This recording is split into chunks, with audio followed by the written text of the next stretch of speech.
What?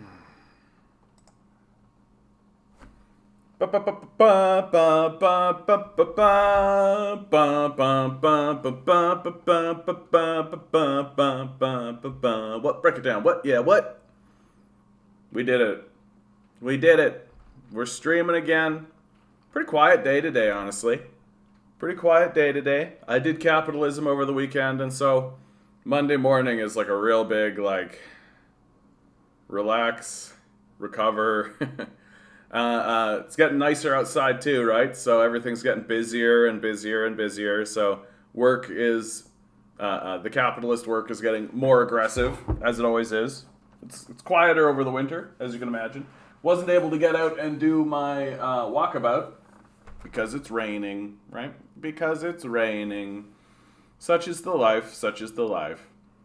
Hope you guys are doing really well out there. Hope everything's going well for you. Hope things have swung in your direction. I know that nothing seems to be going well. Hey, Famita, Vince, how you doing, guys? It was a good weekend. It was busy. It was very, very busy, but good nonetheless. It's I am going to. I think there's two pieces of big news that are coming for the channel here. Are number one, I am going on vacation with my brother to visit my sister on the East Coast. That's going to be on Thursday, so no stream on Friday, and then there isn't going to be a stream Monday, Tuesday, Wednesday, and I believe Thursday next week because I will be on vacation. So don't forget about me while I'm gone, but am going to be missing a couple of streams. Yeah, ONDP released full platform. Elon officially owns Twitter. Ukraine propaganda increasing. Investigation and emergency act announced today. Enjoy your vacation. Yeah, I've got all of that here, Vince. That's essentially what we're all talking about today. Good evening to you, Conton. Hey, Bumble, how you guys doing today? And then I had another piece of news. What was the other piece of news? Oh, yes. I'm probably going to stop streaming on Fridays. I'm going to start spending more time doing the capitalist work because it's just how the numbers have worked out, guys. I've been talking about this for a while. It looks like it's actually going to go down that way. So I am going to keep streaming Monday through Thursday. So we're going to do 4 days of streaming. Yeah, no streams on Fridays, guys. So I'm gonna see if I can keep the stream on Friday going.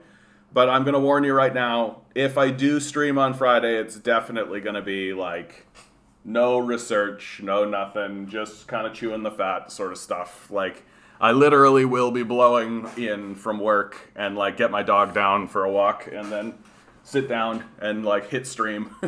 So I won't know what's going on at all for the day, right? Yeah, the channel can grow on 4 days a week as easily as 5. Yeah, thank you, Grinning. I appreciate that, right? I do. And it's just, you know, we got to do what we got to do, right? We got to do what we got to do. Got to get that bread, and capitalism is a crappy way to distribute it for sure, for sure. And like, I can't complain about the place I'm working, right? Like, it's cafe work, but the people are great. It's not like Starbucks, right? So it's not like a crappy corporate environment. It's actually like good leadership and good people. Zoom class on Fridays. Yeah, Famita, I've been saying, right? If you're in the Discord, right, you could get that set up on Discord easy. It'd be so easy to do, right? You literally just need to get into the voice chat channel and just start doing it. You're working cafes on Fridays now. Yeah, that's what it'll be. That's I'm gonna expand my availability, as they call it, and things are like, because it's all the finances, right? Like in terms of the finances, it's all like it's like almost come together, you know? It's just one of those things where it's like I'm right on the wrong side of it. And so I gotta make some concessions and I gotta make some compromises to get just on the correct side of it and actually be able to pay this insane rent, which if we get into the 5 highlights from the 2022 NDP platform, I mean, straight up, tackle the housing crisis by bringing back rent control and increasing affordable housing supply, right? Like, rent control, for God's sakes. Like, are you kidding me? Like, this idea that you could just have infinite, like, oh, sure, here's a closet, on in the suburbs, $3,000 a month. Like, no, like, shut up. Like, the idea that we're, like, if anyone actually is against the concept of rent control, if anyone is actually sitting there being like, no, we can charge, like, people working minimum wage, like, $10,000, like, it's grotesque. And moreover, it is how you collapse your markets, right? Like, we're going to raise rent higher than the wage pays to be able to afford the rent. Why can't I find any workers? Right? Like, this is how fucking stupid we are as a people. All of these people walking around being like, how come we can't find any workers? Well, start asking them what the rent in their neighborhood is. Right? Can't find any workers. The rent's $2,000 a month. Like, what's the wage? Oh, $725. Like, that doesn't take a genius to figure this out, right? Doesn't take a genius to figure it out at all. Taxation isn't theft, it's the working classes taking back their surplus value from capitalists. Well, and I mean, the whole taxation is theft riff. Like, that's how you know you're illiterate. Like, if you're walking around saying taxation is theft, like, that's illiteracy on a major level. Because you're, like, even the revolutionaries of the during the American War of Independence were, like, saying no taxation without representation. Like, they understood that taxes go buy things, and you can only really believe that taxation is theft in America because in America you don't get anything for your taxes. All your taxes go to blow up children overseas. Like, that's what your taxes are buying. So of course you think it's theft because you don't get anything for it. Whereas countries that actually, like, tax people and then give them something for it understand, oh yeah, like, it's not theft. You're getting something for it. I know panhandlers that make $2,500 a month. I mean, good for them. Honestly, no, good for them. Like, I don't care about that. Like, I have no judgment for those people. Matt DeMarco, don't know if I've seen you here, Matt. Good to see you, bud. Hope you're here to participate. So many people renting homes and rooms, having the houses sold out from under them right now. Yeah, like, no, we're setting ourselves up for a massive failure. Like, it's obviously coming. Like, you begin asking, like, well, why isn't our political class doing something to ameliorate it, like anything serious? And it's because they're in on it, right? They own the rental market. They're part of it. They're part of the problem, and so of course they're not going to actually reduce the cost of housing. Of course they're not actually going to want to collapse the housing market. They're benefiting from it. They're part of the problem, right? And that's true across the board. Eric, good to see you, Eric, bud. How are things going? But instead, creating the ideas that Ukraine might have done it also good evening. I'm just listening to the stream, so I try to fall asleep. Well, I'll be sure to have smooth vibes, Eric, for you. My nice smooth voice. This is John Sanderson on JON Radio, all day, every day. JON Radio. And, like, every single NDP platform has always said expand public health care with universal mental health care, dental care, pharmacare programs, right? And it's especially it's on brand for what the federal NDP are touting for themselves. Improve democracy by bringing in a mixed member proportional voting system and reforming political finance laws. Always a popular position. Begin building a new public and nonprofit home, community care, and long-term care system. I mean, yeah. I don't know how you can think that the system we have is has any validity whatsoever. Like, it's pretty demonic what we're doing, honestly. Lower class sizes and immediately address the school repair backlog with a plan to clear it within 10 years. And of course, what the conservatives are talking about is, how are you going to pay for that? How you gonna pay for that? It's totally fine that Elon Musk has enough money to buy Twitter, but how are you gonna pay for that? Like, how do you think we're gonna pay for that guy? Like, there are billionaires sitting on billions of dollars, just jerking off into it. Like, Maxime Bernier said the PPC is open to electoral reform, and specifically PR. I mean, electoral reform, in my view, is like, it's not as meaningful as people think it is. Like, it actually isn't. Like, what matters is engagement. That's what really, really matters. And I think the reality is that even with like a mixed member proportional system or anything like that, liberals are still liberals, right? Like, they're still liberals, and the conservatives are still conservatives. They're not that. And like, the people who are voting the way that they're voting are still fundamentally like, you know, they accept that, oh, okay, like, we need to compromise and concede, like, gotta vote liberal or else the conservative will get in, right? Like, they know that that's the case. And if you actually, and I'm more or less of the opinion that, like, some kind of mixed member proportional system or something like this just means that there'll be more liberals in the NDP. Like, that's all. It just means that, like, certain parties will be a little bit more viable for liberals to vote for, and so those policies will become more liberal in their outlook. And like, what really matters for electoral politics to work at all is engagement. And most people don't engage with the electoral system because the political class has been purchased.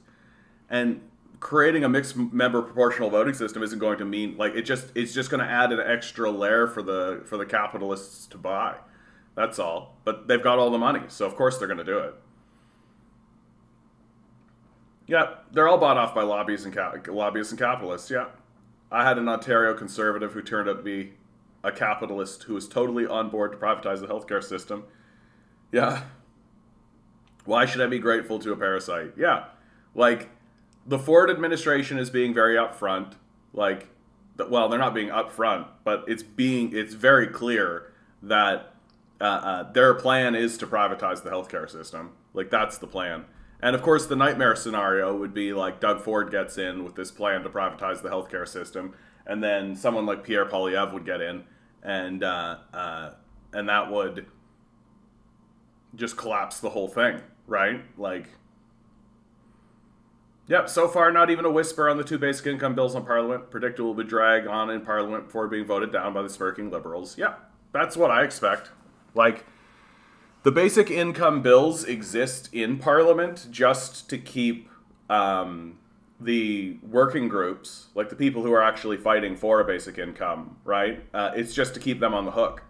That's all it is, right? Like the basic income works or UBI works. These guys, like, well-meaning people, right? But they think that the liberals are their friends, right? Their policy is we got to work with these guys and we've got to keep them happy, right? And it's just like literally not how politics works at all, right? Like, this is what you want. Like, this is what you want. Like, you don't want to capitulate. You don't want to treat these politicians like they're your friends, because they're not, right? They're psychopaths who work exclusively for the billionaire class, right? They don't work for you.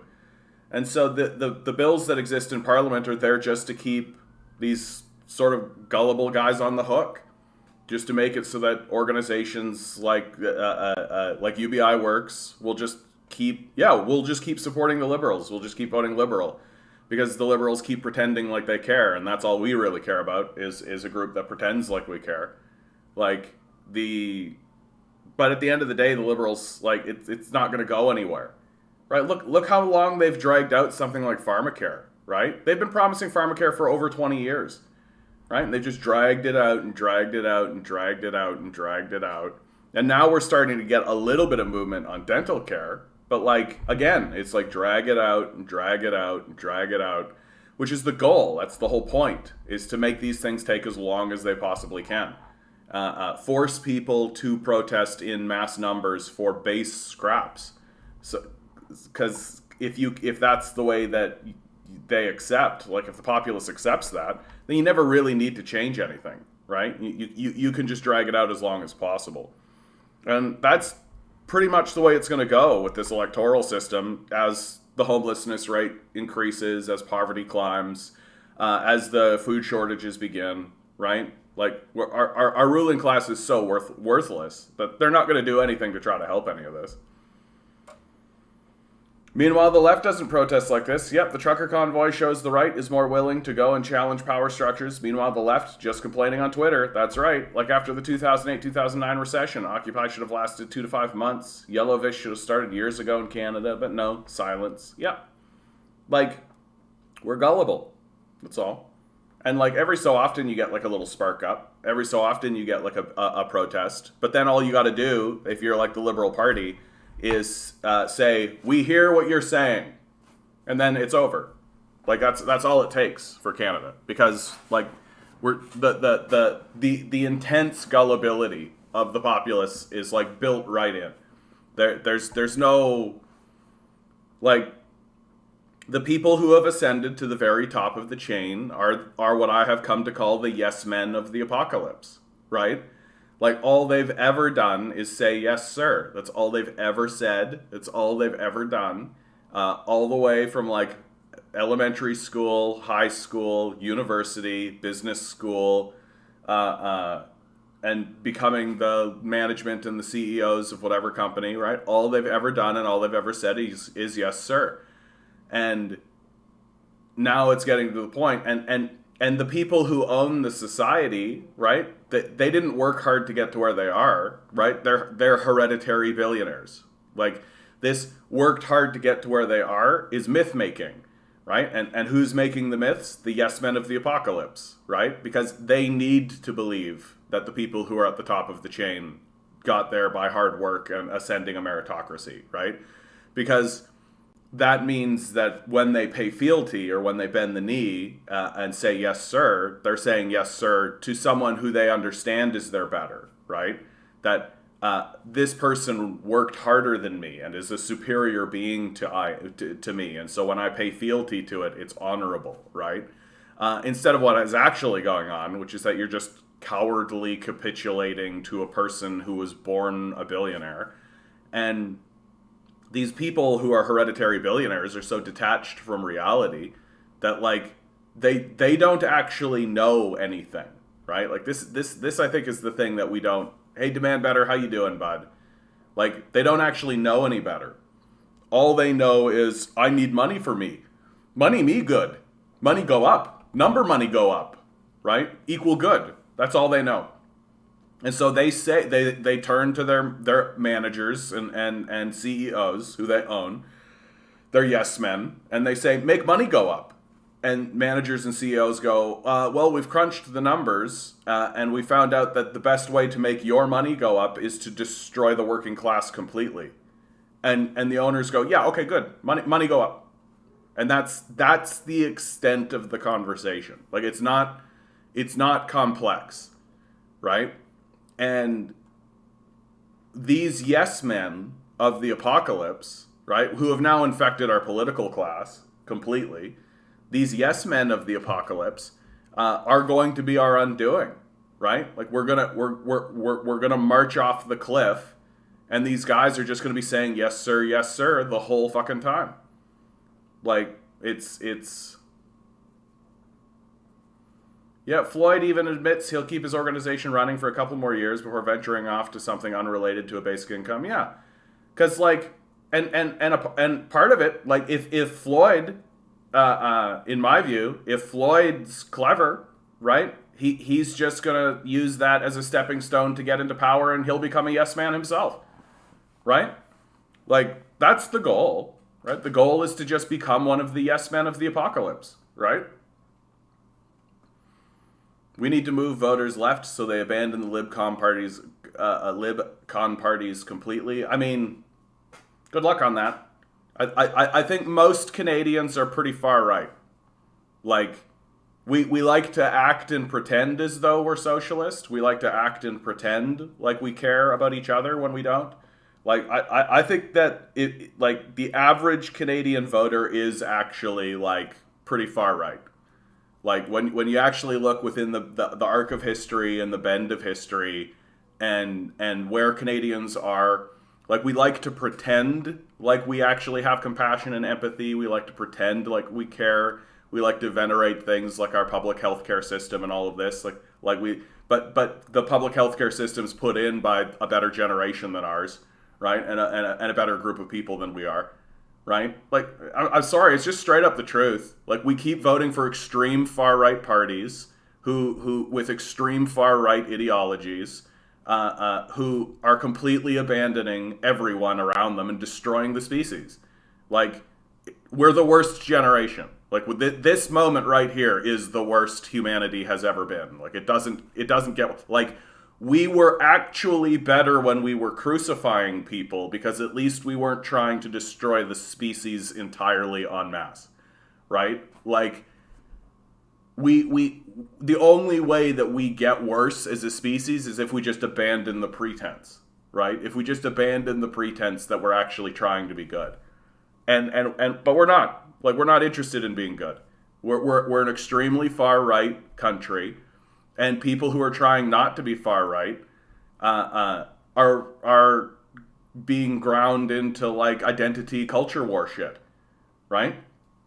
That's where they're dying, right? They've planted their flag on that, and when the sun explodes on them, like when the atmosphere opens up and the sun cooks us. Right, that's the hill they'll be dying on, and like, we're not, like, if we actually wanted to, like, if the populace wanted to, we could do this.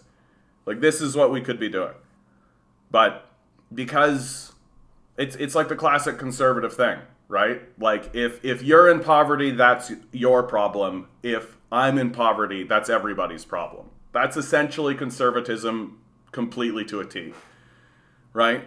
And I think that's basically what it's going to be for the populace. That, if you're dying homeless in the street, that's your problem. But if I'm dying in the street, that's everybody's problem. And eventually capitalism gets there. So when you've got a culture that's as far right as our culture actually is, like, I mean, what do we got? We got the conservatives who are an extreme far right, like irrational, just completely detached from reality. Let's destroy not only the culture but the society, but also the species as well. Just like let's turn on the oil taps. Let's get more pipelines. Let's just burn the place down as fast as we possibly can. Who cares about our children? That's the Conservative Party.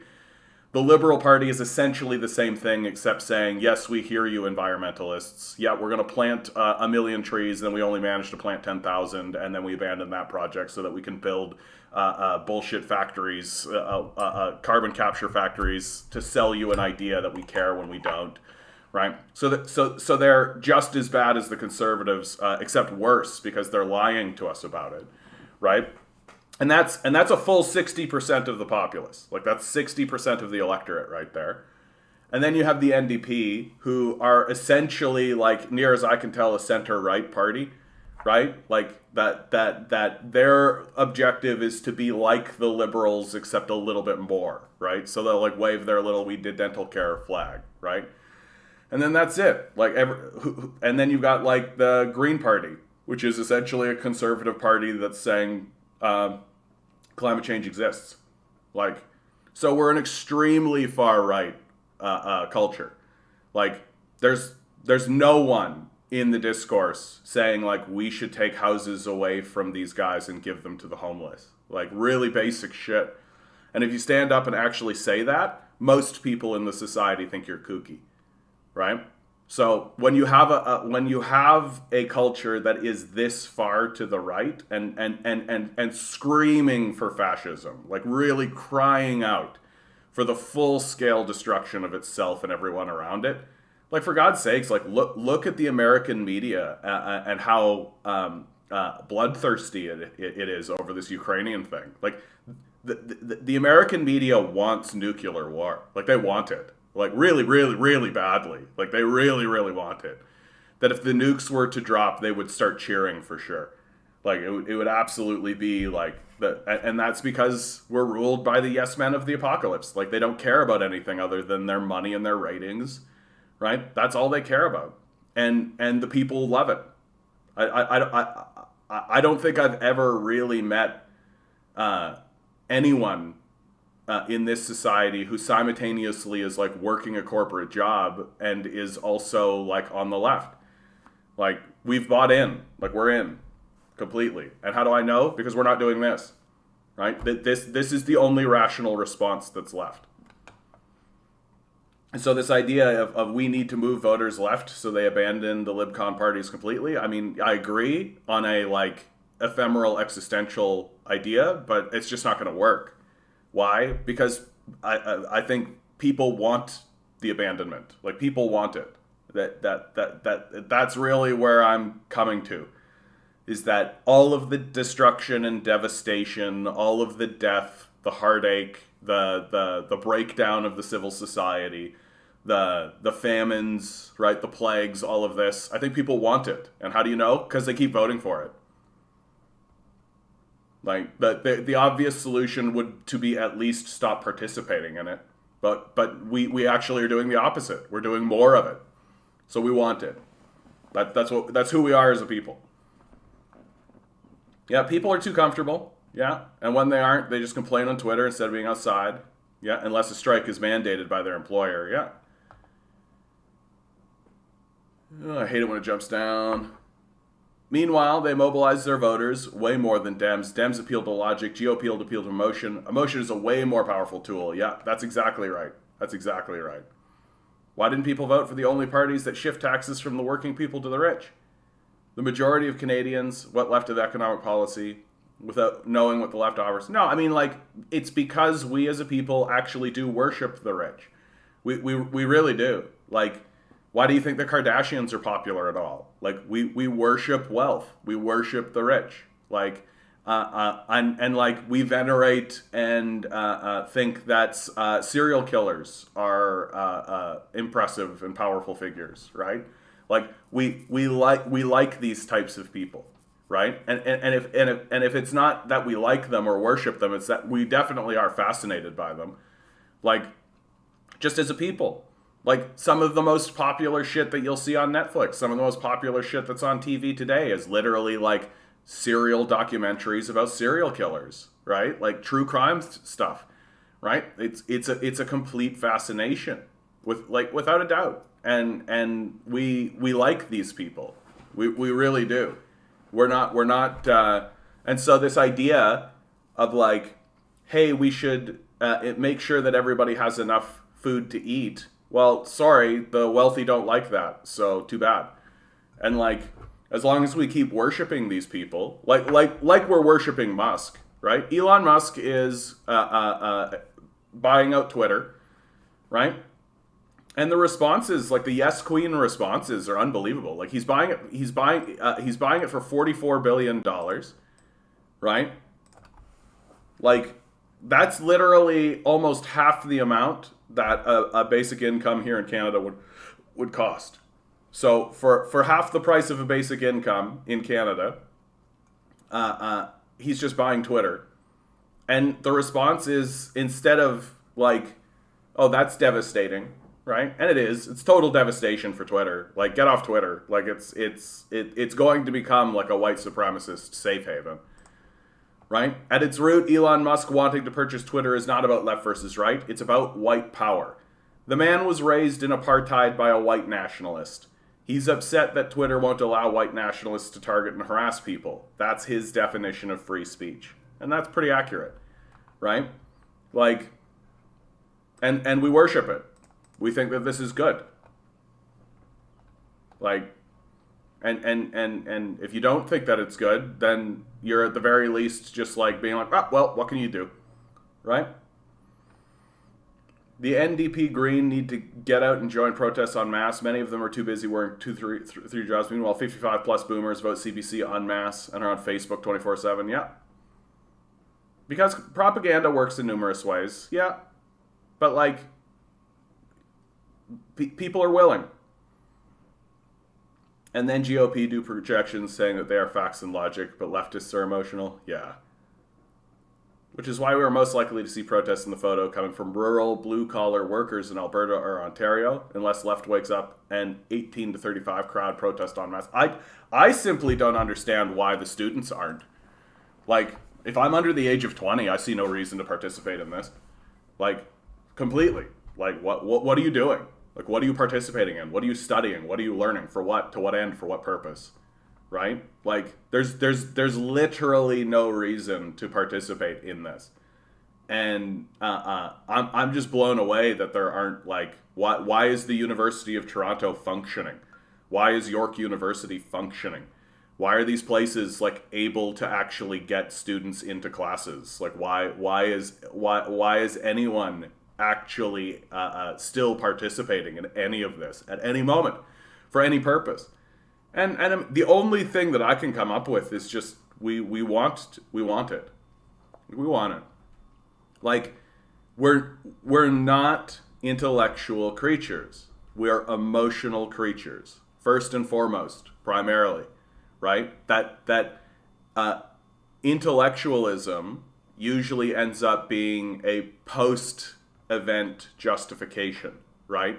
That you don't rationalize and then decide and then act. You act and then justify in retrospect.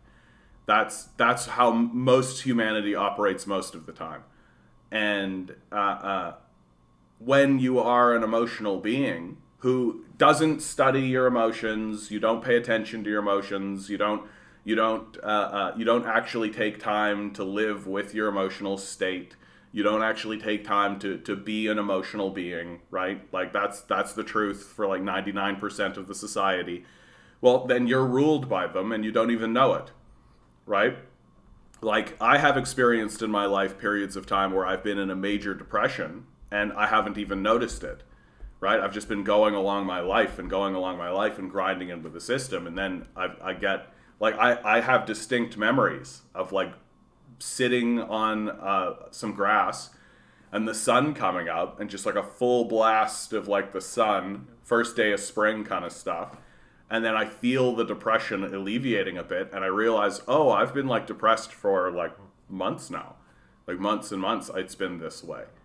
And that's because, and that experience really convinced me, like, oh, like I have to sit down on a regular basis and actually do like a self-analysis and actually focus on my emotional state just to even understand, like, am I depressed? Like, is there a depression on me right now? Is this something that's legitimate or real? But we don't do that as a people. And if you don't do that, then you're ruled by your emotions, right? And there are instincts that we don't like to actually acknowledge, right? We don't like to acknowledge the death instinct. We don't like to acknowledge the Schadenfreude, right? The desire to inflict cruelty on others, right? That these things just manifest around us and we participate them because we're chasing that emotional high that they bring without any kind of self-reflection or contemplation on what it is. And so we end up being like a society of sadists and masochists, pretending as though we actually care about anything else when we don't. Like, really, like, we don't. That we, and like you take a look at like something like the medically assisted dying program, right? Like, the medically assisted dying program is one of those things where, like, you can rationalize to yourself the existence of such a program because you can say, like, oh, well, terminally ill patients who are not going to escape from it and are suffering, yeah, we should be able to do this for them. But, like, everybody knows what's happening. It's already happening, right? Where we abandon our disabled, we abandon our elderly, we abandon the weakest and the vulnerable in the society. And instead of saying, like, hey, let's not do that, right? What do? Well, there's the medically assisted dying program. Off you go. So we've introduced this, like, eugenics program into our society, which is being used for that purpose. And the intellectual rationalization for it rarely occurs that way. And ultimately, when you actually, like, pause to contemplate it or look around in your society, people know. Like, they know. They understand that that's what's going to happen, right? Because we're actually an extremely far-right society. We're just LARPing. Like, we LARP as centrists and leftists. Like, we LARP as progressives. But we're not actually, right? Like, we resolve our problems through war, genocide, slavery, and exploitation. Like, that's who we are. It's what we've always done. And there's no signs of it stopping, right? And really, the number one piece of feedback that people like me get, is just shut up about it, right? Just shut up about it. We're sick of hearing the truth about who we are and what we're doing, right? Just shut up about it, right?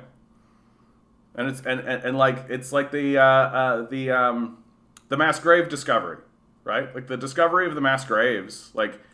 Everybody was like, oh, that's so terrible and all that kind of stuff. There was a lot of head tilting and awe going, right? But nobody did anything about it, right? So it's just LARPing, right?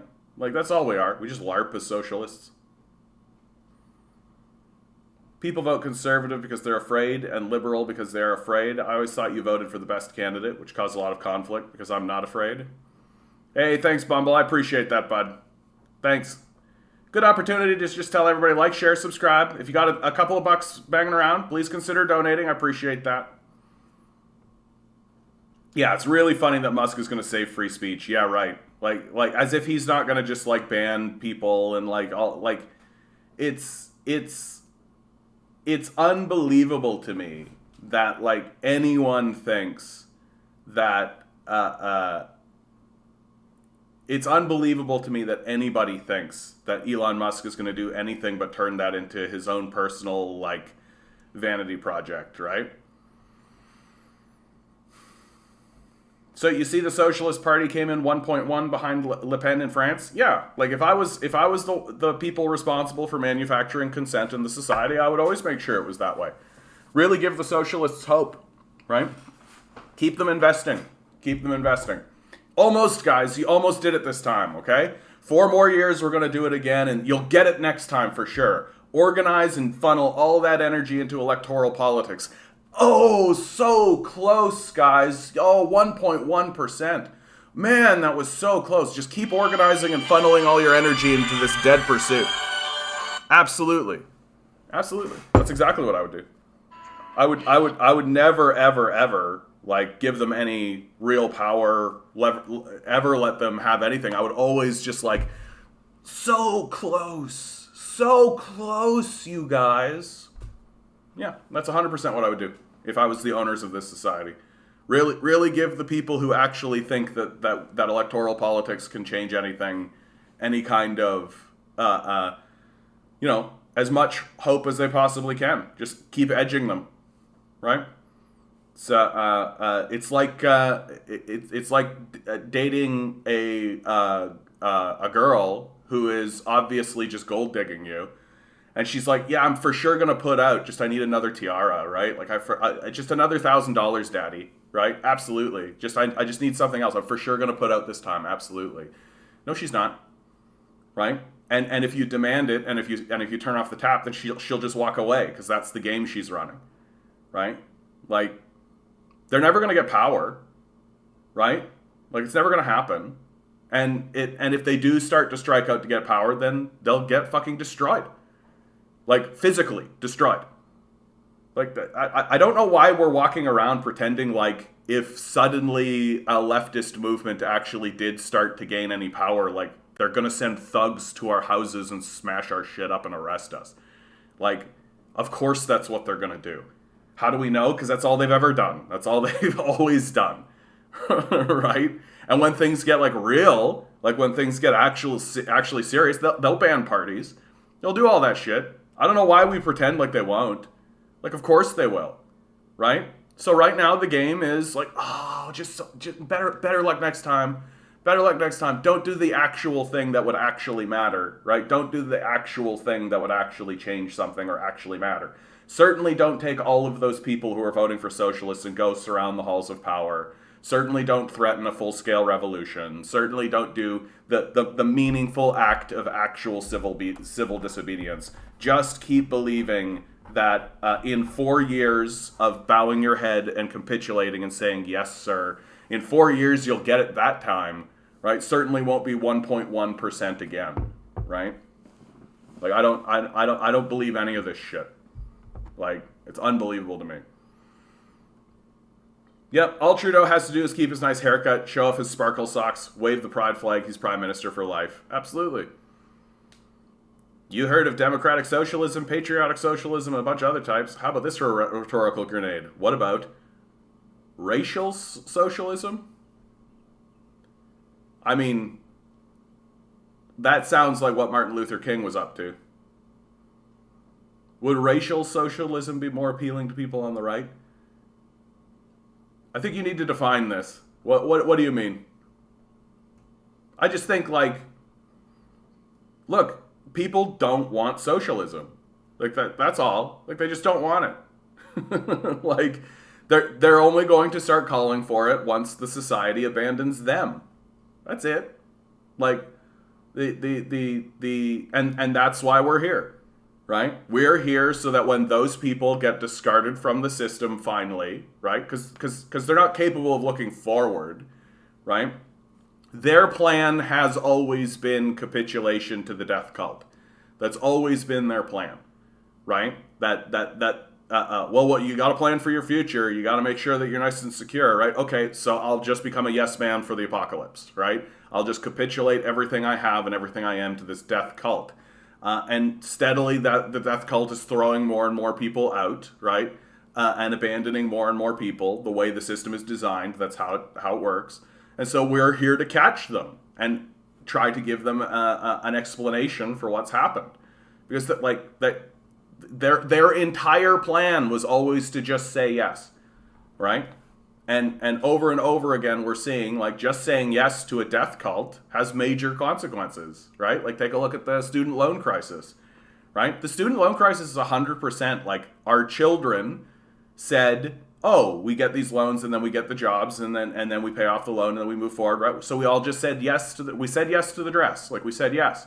Because everybody around us was like, yep, this is the system and it's going to work and everything's going to be great. We're going to have a big future and all that kind of stuff. And nobody realized that these people are psychopaths, right? Like, they don't care that it's creating huge problems. They don't care that it's creating mass, it's like a new slave system. They don't care that it's creating like a feudal structure or anything like this. They're rich, you're poor. That's all they care about, right? And we all said yes to it. So, like, we're going to keep saying yes to shit until finally there's just going to be, like, families abandoned in the streets. And when that occurs, we need to be able to look at them and say, okay, this is what's happened, right? This is the explanation. You weren't listening before because you were convinced that I'll say yes to the dress and everything will be fine. But now that you've been abandoned properly, right, like the rest of us, here's the situation, and maybe you'll listen this time. So, like, really, like, we are here to, like, we're not here to prevent people from hitting the wall. Right? Because if they wanted that, that would be what is happening, right? What we're doing now is we're here to pick people up, right? That unlike what the crazed people on the right do, and they just say, "Oh, bootstrap yourself and pick yourself up." We're here to actually pick people up and to actually say to them, like, "Okay, so you hit the wall, right? Here's the game. This is the grift, right? This is what's happening to you." And like, because if we didn't want it to happen, it wouldn't be happening. But we want it to happen, so it is happening. Hey, John, people want this, like the rat in the experiment with the drugged water, when we're isolated, yeah, and caged, we turn to the drug of the capitalist messaging. Free us and we will rise. Exactly. Well, and that's part of why, like, we need to the capitalists dismantled community. It was very important for them to attack and dismantle communities. Because you have to be connected to capitalism exclusively. Like, for God's sake, you have, like, Starbucks is a great example of this. They explicitly state it in their material. They wanted to turn Starbucks into what they called the third place, right? So work is one place, your home is a second place, and the third place, well, the third place used to be like a church or like a community center. Or like a place you would go to actually have a community. And Starbucks is like, will be the third place. And it's like, oh, so you're a fucking cult, right? Incidentally, if you're not aware, Starbucks is like a cult explicitly. Like it wants to be a cult. Like if all you got to do is read their shit, and you're just like, oh yeah, like these guys are trying to be a cult, and pretty successfully, if you ask me. And we're all just like going along with it. Oh yeah, hey, there's this fully operating, absolutely desiring to be a cult organization that exists in our society, right? And we're just like, yep, normal, totally normal, right? And can you imagine like your community is Starbucks? Like get completely fucked, right? It's who we are. Calling it, people will learn that it is the capitalist that gives freedom because Musk won't regulate bigotry. Yeah. Like, yeah. But that's just, and like, the most important thing that we have forgotten as a people is that the most effective form of politics is violence, right? Nazis know this, right? Nazis are very aware of this. That's why it doesn't take that many of them to actually get shit done. Because violence is extremely effective, right?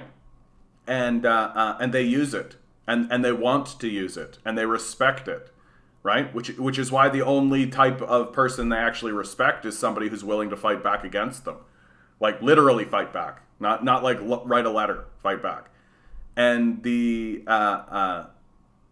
and like the type of people who are going to take over Twitter, right, are basically just fascists and Nazis, right, white supremacists, and this will be considered free speech, right, and anybody who's attempting to put forward any kind of agenda of diversity or anti-discrimination or any of this kind of stuff, like these Nazis will just shout them down or will just confound them and conflout them the way that they always do, right? Because at the end of the day, like, Nazis aren't interested in debate. Like, that's the beauty of this whole free speech narrative, is that Nazis they don't actually care. It's not actually relevant to them, right? That all Nazis and fascists do when they talk is they try to find other Nazis and fascists. That's all they're trying to do, right? They're putting out their ideas, they're saying what they're saying, right? They're putting it out there so that other Nazis and fascists will be like, here's a guy, right? Let's go to that guy, right? And they don't care if you talk back to them. Like, they don't care, right? Because their language is violence, right? Their language isn't speech. Their language is violence. And the only reason they're talking is to find other people to do violence with them, right? And that's why, like, Joe Rogan's idea of, like, you gotta stop bad speech with good speech is so childish, right? Because Nazis don't care about your speech. They don't care about what you say. And they don't care that you're flustered or frustrated or angry or any of that stuff by them. They don't care. Because all they're doing is trying to swell their ranks, right? That exclusively. That's the only thing they're doing. Which is why people in the black community, right, and people in the Jewish community, people in these minority positions, take a look at what Joe Rogan does, which is platform Nazis often, and say, oh, that's actually quite dangerous, because they understand that the language these guys are using is not, just bad speech that can be stopped with good speech. It's violence, and that's what they're doing. And so Elon Musk, who was raised in apartheid by a fucking emerald miner slaver, right? Well, his version of what free speech actually is to allow these guys to organize. That's it.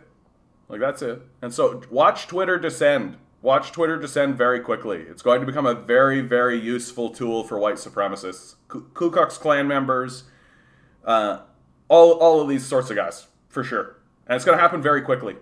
Very quickly. The Ontario Communist Party platform is fantastic. Wish there was a communist candidate in every riding. I mean, there's a reason why there isn't. Seems they are only focused in Toronto, parts of Hamilton. Yeah. And again, like, if the Communist Party were to start actually gaining any traction, right, start actually gaining any kind of serious support, suddenly there'd be people kicking in doors, right? That's what started happening. Which subreddit was that communist solidarity rally in the 1930s pic posted in? Can't find it. I'm not sure. All I do anymore is pay attention to my emotions. Battling depression is a full-time job. Yes, it is. Yes, it is. Here's something I've been thinking about a lot recently, right? Like uh, there's this idea that like there are strong people and weak people, and I really don't think that's true. I think everybody has the same amount of energy, right? That everybody comes in with the same amount of energy. It's just we don't all have the same battle, right? We're not all fighting the same fight. So some of us can take our energy and put it into like weightlifting, or you funnel it into your job, right? Or you funnel it into your school, or you funnel it into this or that. Well, there are some people whose battle is dealing with themselves. That's what they're doing, right? And I would argue that that's the most difficult thing for people to do. And then the people who don't have to spend their energy reserves on that, they don't have to spend all that kind of stuff. They just say things like, well, why don't you just get a better job? Like, why don't you just do this, do that, and the other thing? It's like, because my energy is primarily spent on the idea that I have to get out of bed and participate in this failed society that's collapsing. That's how I view it. Like you see a person and they're walking down the street and they've got like a heavy limp and they're carrying something, right? You're like, yeah, it's going to take them a lot more energy to get from point A to point B. The fact that the new blue party, the fact that the new blue party, a party made last year, has candidates in almost every riding, and the Communist Party is only focused in Toronto and Hamilton is really bad. Why aren't the Communist parties as active on social media, provincial and federal? Like open up Twitch or newsletter. I don't know. Start a YouTube channel. Because they're old. Vince? It's very simple. They're old. Like, for real. Like the people who are the leaders of these parties are old people. That's it. Like there's no mystery, right? They don't know how to do any of that. Like they don't know how to do any of that. And also, like, and I can't overstate this, Vince. Like, the new blue party, right? A party made last year has candidates in almost every riding. Oh, so a capitalist party is just freely able to organize without any harassment or difficulty, right? Whereas a communist party, right, is finding it much more difficult. Yeah. Like, there are barriers that are put up constantly for communists and actual socialists, right? Like, the goal is to destroy them. That's the goal. Like, you could just do a Wikipedia search of Tim Buck. You'll see the degree to which the cult is willing to go when you do any cursory research on somebody like Tim Buck. Like, literally, like, full-scale arrest. I mean, for God's sakes, guys. Like, they assassinate people. Like, Martin Luther King was assassinated. Malcolm X was assassinated. Fred Hampton was assassinated. Like, these guys aren't just going to let you form up a communist party and be like, whoa, I guess we have to respond through electoralism. Like, they use violence. Violence is their language. That's how it works. And the idea, like, they're going to start up a Twitch or a newsletter or start a YouTube channel. I mean, I'm fully expecting that if I gain any prominence whatsoever, like I've got like 1,000 subscribers, right? Like that's all I got. And I bet you if I suddenly start getting like 10,000, 100,000, if I actually start becoming influential to any degree, start getting myself interacted into electoral politics in any sort of sense or any of that kind of stuff, they're not just going to let me exist, right? They're not just going to be like, wow, he's got a lot of support. Right? I guess we have to beat his bad speech with our good speech, right? That's not what's going to happen. That's not what's going to happen. Like, they're going to kick in doors. Like, that's what's going to happen. Like, if you start to create a communist party, well, what are they going to do? They're going to see how many of their own moles they can get in the Communist Party, to what positions they can get those people, and then they're going to destroy the Communist Party. Which is exactly what they did here in Canada, right? Like, where's the Communist Party? It's been getting destroyed by capitalists. That's the history of the Communist Party here in Canada. And, like, the people who run the Communist Party are old, right? And they're barely on their feet, right? Like, they're barely on their feet dealing with the amount of destruction that comes their way. So, like, I agree. It would be great if they had more prominence and were able to get more messaging out and do all that kind of stuff. But, like, it's an uphill climb. Like, if you put a 10-ton weight on someone's back and then tell them to stand up, edging, getting kinky in here. Well, I mean, you got to talk the language. Loaf, good to see you, bud. Good to see you. I think this next hashtag is going to move the needle. Yeah, exactly. Not me, though. Some of them can go hit the concrete hard. They need it. I mean, this, again, like, this is the conservative ethos, right? Like, if it's happening to you, it's your problem. If it's happening to me, it's our problem. I would never pay $10 for a small coffee from Starbucks. Yeah.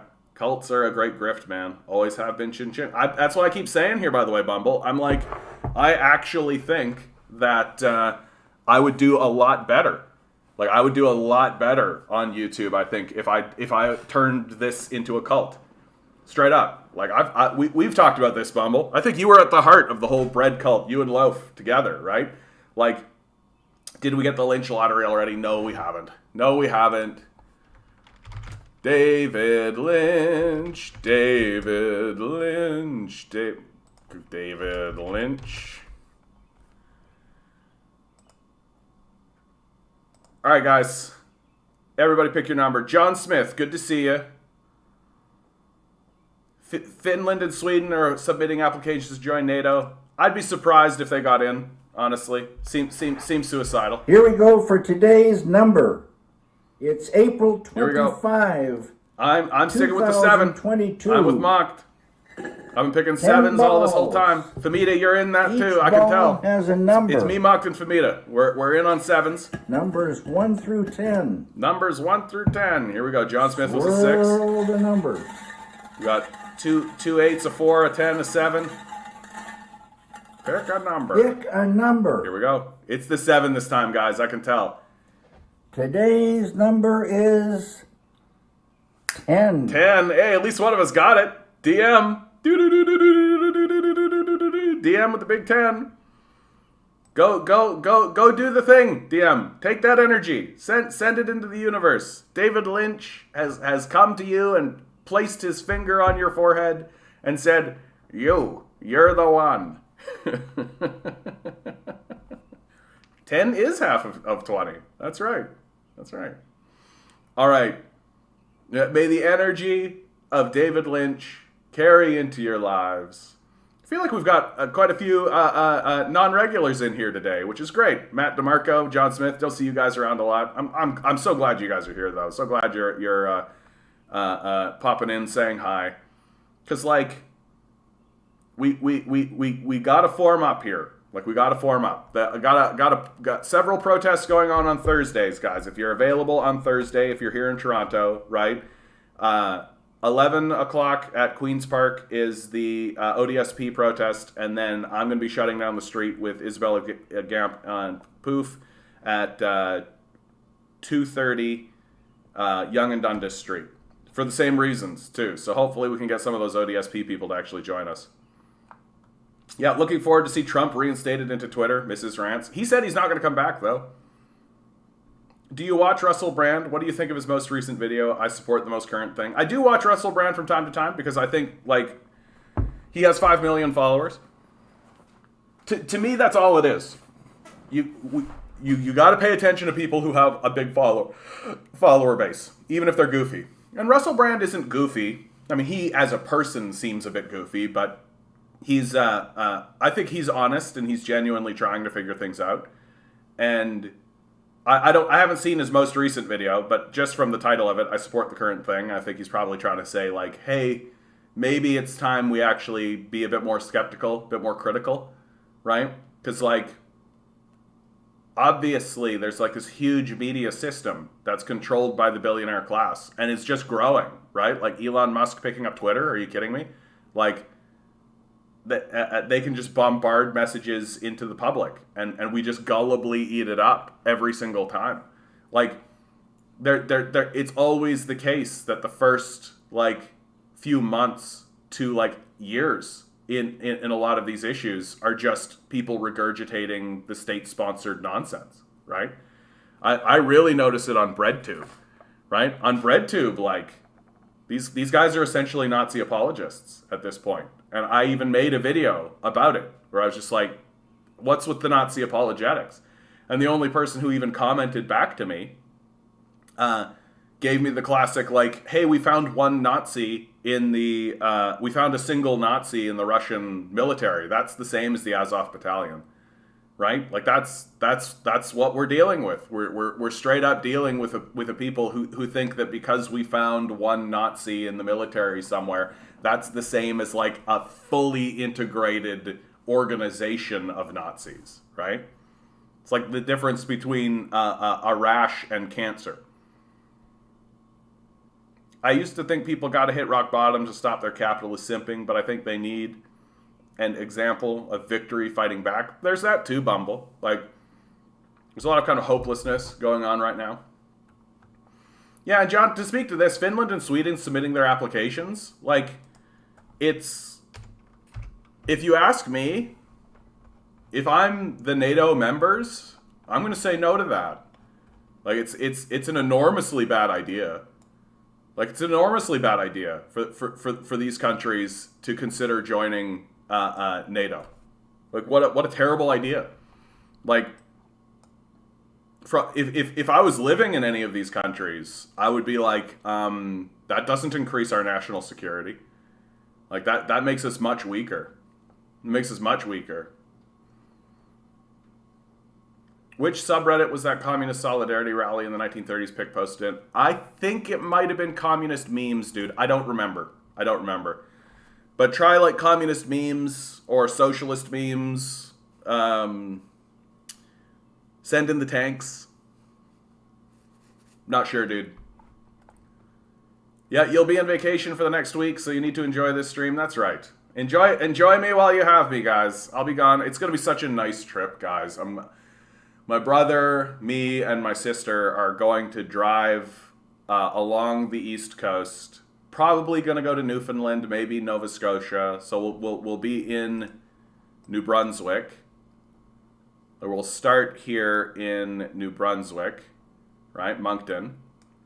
And we're deciding whether or not we want to go down here into Nova Scotia or whether or not we want to go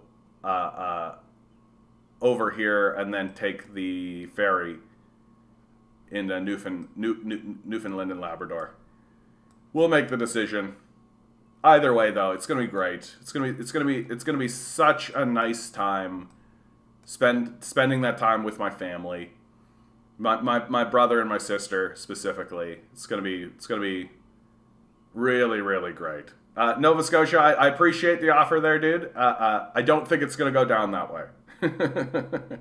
Like, it really is just gonna be me and my siblings, and we're really, I think we're all looking forward to it just being a real family event. Like, there was even a brief conversation about like, oh, maybe we can invite my mom along, and I think we all agreed like, no, let's just make this for the siblings. And I can't remember the last time the three of us actually just got together and it was just a nice family event for us three. God, it's like that for just the three of us. It's been like decades. It's been forever. Like, it's a long, long time. So this is gonna be really, really nice. I'm really, really looking forward to it. Yeah, definitely don't Google what newspaper Chrystia Freeland, Deputy Prime Minister of Canada's grandfather, wrote for. What? Why, Matt? What is he? He can't have been working at a Nazi newspaper, right? I mean, how bad could it be? He couldn't have been like, I don't know, let's say something crazy, like a Nazi collaborator. Could he have been? Like, that's what's blowing my brains out, dude, about this period of time, is that, like, it's all being done as in the open as it can be. Like, can you imagine if in 1986, the deputy prime minister, it came out in 1986 that the deputy prime minister's grandfather was literally a Nazi collaborator? Like, that would be the end of their fucking political career. Like, in huge ways. Like, remember when Dan Quayle's entire presidential run ended because he couldn't spell potato? Remember that? Right? Remember how there actually was a moment in our politics where we actually had expectations of our political class, where we would look at our politicians and be like, yeah, they should probably be smart and not Nazis, right? But none of that seems to matter anymore. Like, we literally have no expectations any longer. We're just completely capitulated. It's like it is like it's a kinky, like, sex thing. Like, it's like they keep hitting us with a crop, and we're just like, yes, sir, can I have another? Right? And it seems to be what we like. Seems to be what we're in for. Murphy Brown ended Quayle's political career. Are you talking about the show? Murphy Brown? FYI news? That's hilarious. Dude, I always believed, by the way, that that Candice Bergen, the lady who played Murphy Brown, that she would have been the greatest choice ever for a starship captain for Star Trek, right? Like, she would have killed it. Dude, I gotta talk about Voyager for just a second. I know it's a divergence, but I'm a Star Trek nerd, and I believe in Star Trek and the power of Star Trek. The woman they cast to be Janeway was very strong casting decision. She was a really, really good actor and a good choice. But boy, howdy, did they suck at writing her. She was one of the worst written characters ever. Didn't have any weaknesses, but also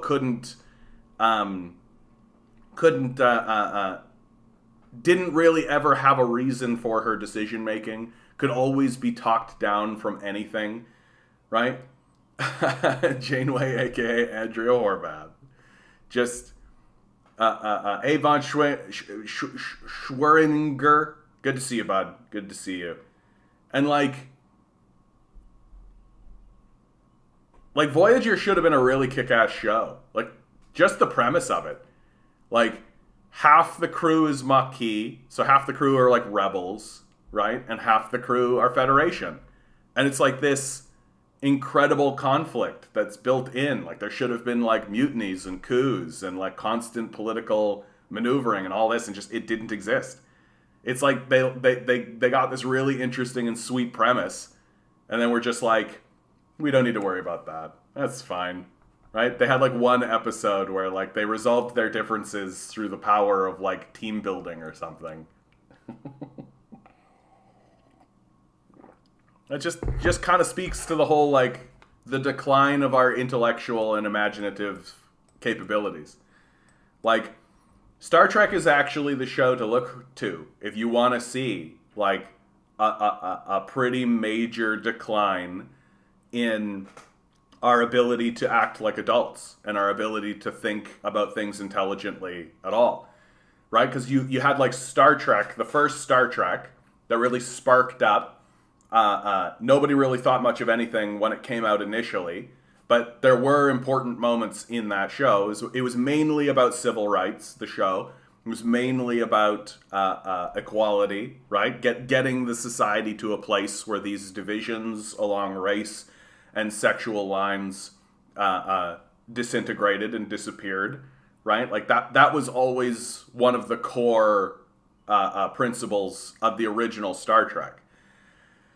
And it had a little bit of a smattering of different ideas and things like this, but most episodes really were just like Kirk talking down a robot or something. Something a little goofy, but then Star Trek The Next Generation maintains this idea of moving the society forward in terms of diversity, in terms of its inclusion, right, and all of that, but also begins to have very serious conversations about really interesting and mature subject matter. Like, Star Trek Next Generation is actually an extremely mature show. And the Star Trek movies, right, the original cast of Star Trek movies, those movies are very mature. Right? There's lots of very interesting and intense moments that are dramatically driven and character driven, right? Yeah, Star Trek II Wrath of Khan is actually one of the best movies for sure. But there's also like pretty like there's major character moments throughout, even with the death of Spock. all of these. And then Star Trek Next Generation. Like, just today I was thinking about the episode of Star Trek The Next Generation, Darmok, which is actually a really interesting and brilliant kind of treatise on how just because you understand, like, literally what a person is saying doesn't necessarily mean you understand the language that they're speaking. That the Enterprise encounters a race of people who speak in allegory and historical legend. So they'll say stuff like Darmok and Jamal at Tanagra, right? And they obviously have meaning. They obviously intend this to mean something to the listener. But if you don't know their history and if you don't know who these people are and what this is, then you don't know what they're saying, right? And I think that there's a lot of truth to that in how we talk to one another culturally, right? And religiously. Things like Christian theology, right? Oh yeah, Next Generation is way better than Voyager, right? And then like if you read Christian theology, but you don't understand the allegorical or mythical or legendary history of Christianity, then it's all garbage. It's gobbledygook. It doesn't mean anything to you, right? Like, we are saved by the blood of the Lamb, right? Like these sort of abstract statements that mean something if you're in the allegorical historical storytelling understanding of it all, but don't mean anything if your language is mainly secularized, right? Like ours is. And so when it comes to actually discussing things with other cultures and other stuff, like if you don't understand what they mean when they say it, then you'll never be able to communicate with them. And that's a concept that gets explored in Star Trek and Star Trek Next Generation. And then you get Star Trek Deep Space Nine, where they begin to accept the premise that things are a little bit more complicated, right? Star Trek Next Generation was always, every episode would end and it would be very pat and all things would be resolved, right? And the humans would always come out looking good. Whereas Next Generation, Deep Space Nine started to come into the idea of like, no, things are a little bit muddier, and if you are to run organizations like a star base, there's going to be all of these very complex, like Quark, for example, is a very complex and interesting figure in that show. And so, but there's like a level of maturity there where like, and one of the great explorations of the concept of religion that I've ever seen on American television comes from an episode of Star Trek Deep Space Nine, where they have like the actual like attempting to do good religious leader, and then beside him is the overt fraud, and then beside him is the true believer fanatic, right? And those aspects of all of the religion are all at the space station at the one time, and of course the secular society is attempting to deal with this, and all of the different elements that brings into the conversation. It's a huge conversation to have, but they tried it, and they took a swing at it. And then Voyager started to really show you that the imaginative space for Star Trek was in decline. Like, the introduction of Seven of Nine was literally like, oh, our show is, the ratings are really plunging. Here's a pair of boobs, right? Here's, come watch Star Trek Voyager, man. These titties are fine, right? Like, more like Seven of Fine, am I right? And it worked for a while. And then Enterprise was a total disaster. And then since then, it's literally just been pew-pew nonsense, right? Like the new reboot Star Trek shows, our Star Trek movies rather, are embarrassing. I think the word is embarrassing. Like, if you actually look at them, you're like, oh, these are nonsensical, like, emotionally driven schlock, right? Like, that's really all they are. They're not trying to say anything. They're not trying to present an idea. They're not trying to, like, for God's sakes, like, Star Trek The Next Generation would have episodes where they would discuss the nature of sentient life, of what does make something sentient. Is data sentient? Like they would have essentially dramatic procedurals about and discussing this conversation, discussing this idea. Does a machine have rights? You know, these sorts of things. And they would take a strong position on it, and they would defend that position. And that's just gone. It's just completely gone. They're not even attempting. They're not even trying to do it, right? And it's because the society doesn't have the intelligent, imaginative capacity for it any longer. No, don't get me wrong. Like 7 of 9. No. Okay, hold on. Time out. Von Schwenk, you are wrong. No. Full stop. Full stop. No.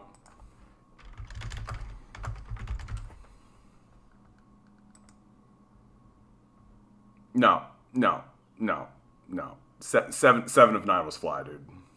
Like 7 of 9 was fly. Like you're objectively wrong. Like you're objectively wrong.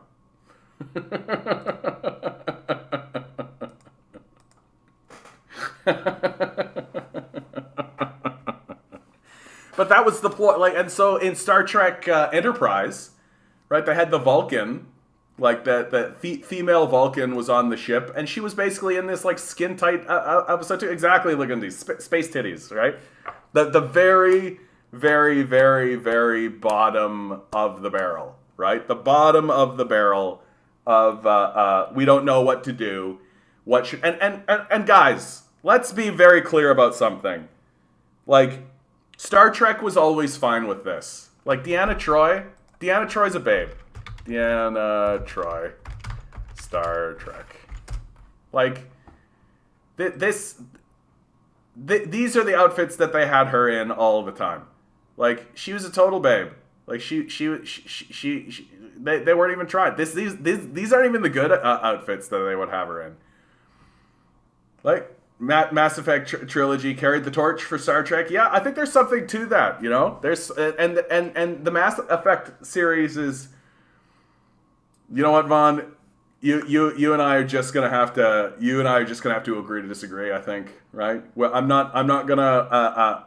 This isn't gonna create the leftist schism. I think the best thing that for us to do is to just agree to disagree, right? And just say, you know what? You think that you're free to be wrong.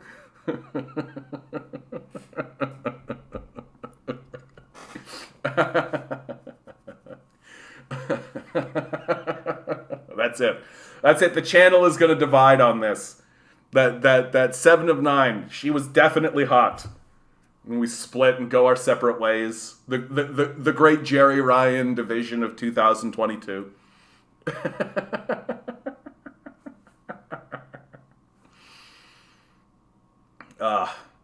But Oh yeah, okay.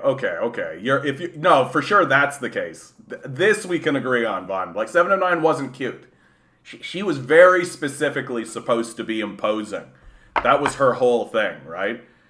About being a simp to John has its fringe benefits. If you say so, DM. If you say so, bud. That I don't know what DM's getting out of this relationship, but I'm, you do you, bud. You're living your own life. It's beautiful. Yeah, Kess in the first season of Voyager was pretty cute, but her character was like not like important, you know. And just like what was his name, the idiot that came along with her, like he just wasn't. They just weren't meaningful or important. They didn't really have good episodes. Like And like there was a lot of rehashing that happened in Voyager because they didn't know what to talk about or what to explore anymore, you know, and like, and really like, Voyager is so disappointing from my perspective because they have this enormously powerful opportunity. They had this enormously powerful opportunity where they had like half the ship is rebels and half the ship is Federation, And they could have had like a series of ongoing discussions about the nature of empire, right? And the validity of like an imperial space federation, right? And whether or not the Federation itself does actually have any validity, and is the Federation even a force for good, right? Like, they could have had some very interesting questions and asked some very interesting stuff, and they could, and because of the like devastating survival situation that Voyager found itself in, they could have very much had Janeway been a very dark, having to make some very extreme decisions, right? While there's this constant looming question of like, how valid is this? Like, should we even have like an imperial space fleet in the first step? And the conversation of empire never came into Voyager in a way that it needed to. For Voyager to have been a valid and interesting show that actually continues forward in an interesting way, and honestly to do honor to their casting and to who they are, they really needed to have bigger questions about empire. And all of the figures are there to have that conversation. Like Chakotay, for God's sakes, right? They literally have like this First Nations dude who they like evoke his First Nations heritage all the time. He's literally sending Janeway on spirit quests and shit. At one time, she finds her spirit animal. All right, like they're 100% being like, yeah, First Nations tribalism stuff. Let's bring it in. Let's go. And they're not bringing forward the conversation of empire, right? And the validity of empire into the conversation of Voyager. And I think it's just because, and I don't even think it's cowardice. I just don't think it ever came across their minds. I just don't think they ever thought, what's this show actually going to be about? What's this show actually going to be focusing on? And that's why you get shows like Battlestar Galactica kind of undercutting it, right? And like Battlestar Galactica ends up not be like, they get hurt really bad by the writer's strike, and they should have ended 2 seasons earlier, frankly. But they are the premise of the show is humanity surviving, right? And it's and it does like an enormously better job of than Voyager did. And now like Discovery and Picard, these shows suck. They're not even good sci-fi, let alone good Star Trek. They just suck. They're straight up just like you might as well just watch laser tag. Like, for all it matters. The stories are terrible, the science is goofy, the characters are stupid, and the conversations are dumb. Like, no one is intelligent, and because the writers aren't, and they're not interested, because they're not actually interested in having powerful conversations about interesting subjects. They don't have the, and they don't respect the audience at all, right? Like, can you imagine like an episode like Data's Day? Data's Day is a great episode. It's literally just an episode where you follow Data around and he interacts. So it's like a character episode through and through. A full hour-length episode of just like following around and seeing the world of the Enterprise through the view of Data as a character. And the drama that creates, right? And it's character drama. So it's not like, oh my god, the starship's gonna explode every fucking episode, right? It's like, oh, like Data lost a friend, you know? And you're like, oh, that's sad. Right, but we don't have respect. Like our storytellers don't respect our audiences, the audience, and the audiences don't expect to be respected. Yeah, I tried to keep limping along after Enterprise, but Enterprise was so bad, like it really was. It wasn't because again, like they're not actually doing or talking about anything that's interesting. It's all just sort of self-referential jerking, right? Like there's no. Yeah, it should have been DS9 for the Maquis, the Dominion, and the Federation. Yeah, like there could have been a lot of really interesting shit going on. Yeah, the whole Empire thing should have been done in Deep Space Nine. I think they tried to kind of get in on that to a degree, but in the end, Deep Space Nine sort of like the trap, the storytelling trap that exists for all sci-fi is that everything becomes big space battles, right? Like that's the storytelling trap. That instead of it being poignant character moments or talking about interesting cultural events that are going on, or even just like dealing with a kooky species that is dealing with its own strife or anything, there's always this looming idea that like, we could just have the Borg, and the Borg shows up, and then they gotta fight the Borg. And now there's more pew-pewing, and there's loads of fighting. And it's just the Borg are there, and now they're dealing with the Borg, right? And everything could just become that, right? And Star Trek: The Next Generation had a touch of that, right? Like a touch of like the Borg would show up, and they have to deal with the Borg and all this. And then steadily it kind of became more and more prominent. But like they still had interesting character-driven episodes. Yeah, and what's annoying about Data is that they keep trying to make him again. Like that's the thing that's annoying. Like that Data is unique, and you're never going to strike out on that again. I think you're never going to hit it again. You're not going to get another one of these and have it be as successful. At least not for a while.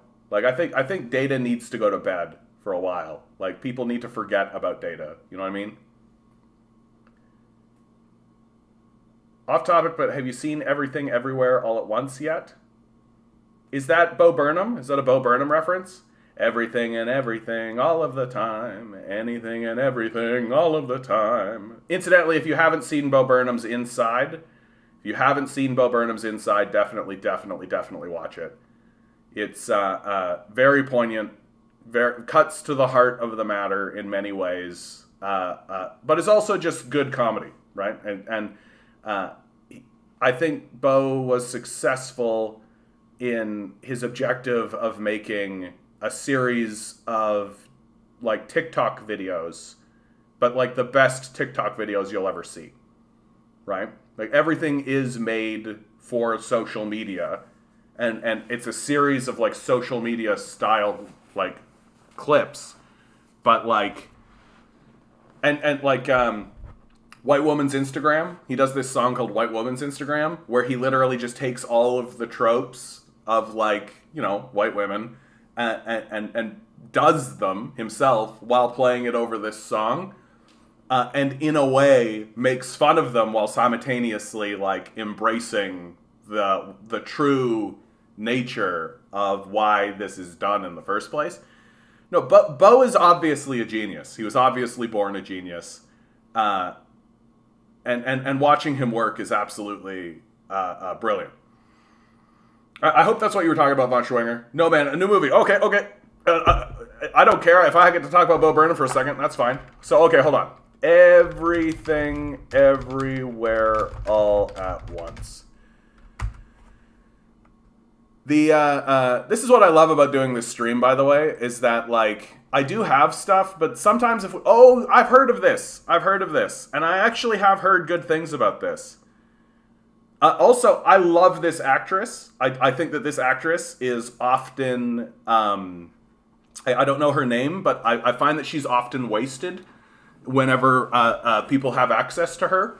That she gets put in a lot of matronly roles, or a lot of, like, she's the antagonist kind of thing. Like, when she was on Discovery, right? They were wasting her on Discovery, if you ask me. Like, she's a very interesting actress who should be given, like, on Discovery, she essentially played two one-dimensional characters, right? Like, she was the good captain who was virtuous and pure, and then she was the evil, like, dark world version of that captain, who was conniving and all of that kind of stuff. But basically just two one-dimensional characters. Whereas I think that she is capable of so much more. And hopefully this is the film to really do it. As you can see, Everything Everywhere All at Once has a huge audience score, huge tomato meter, right? Led by an outstanding Michelle Yeoh, Everything Everywhere All at Once lives up to the title with an expertly calibrated assault on the senses. When an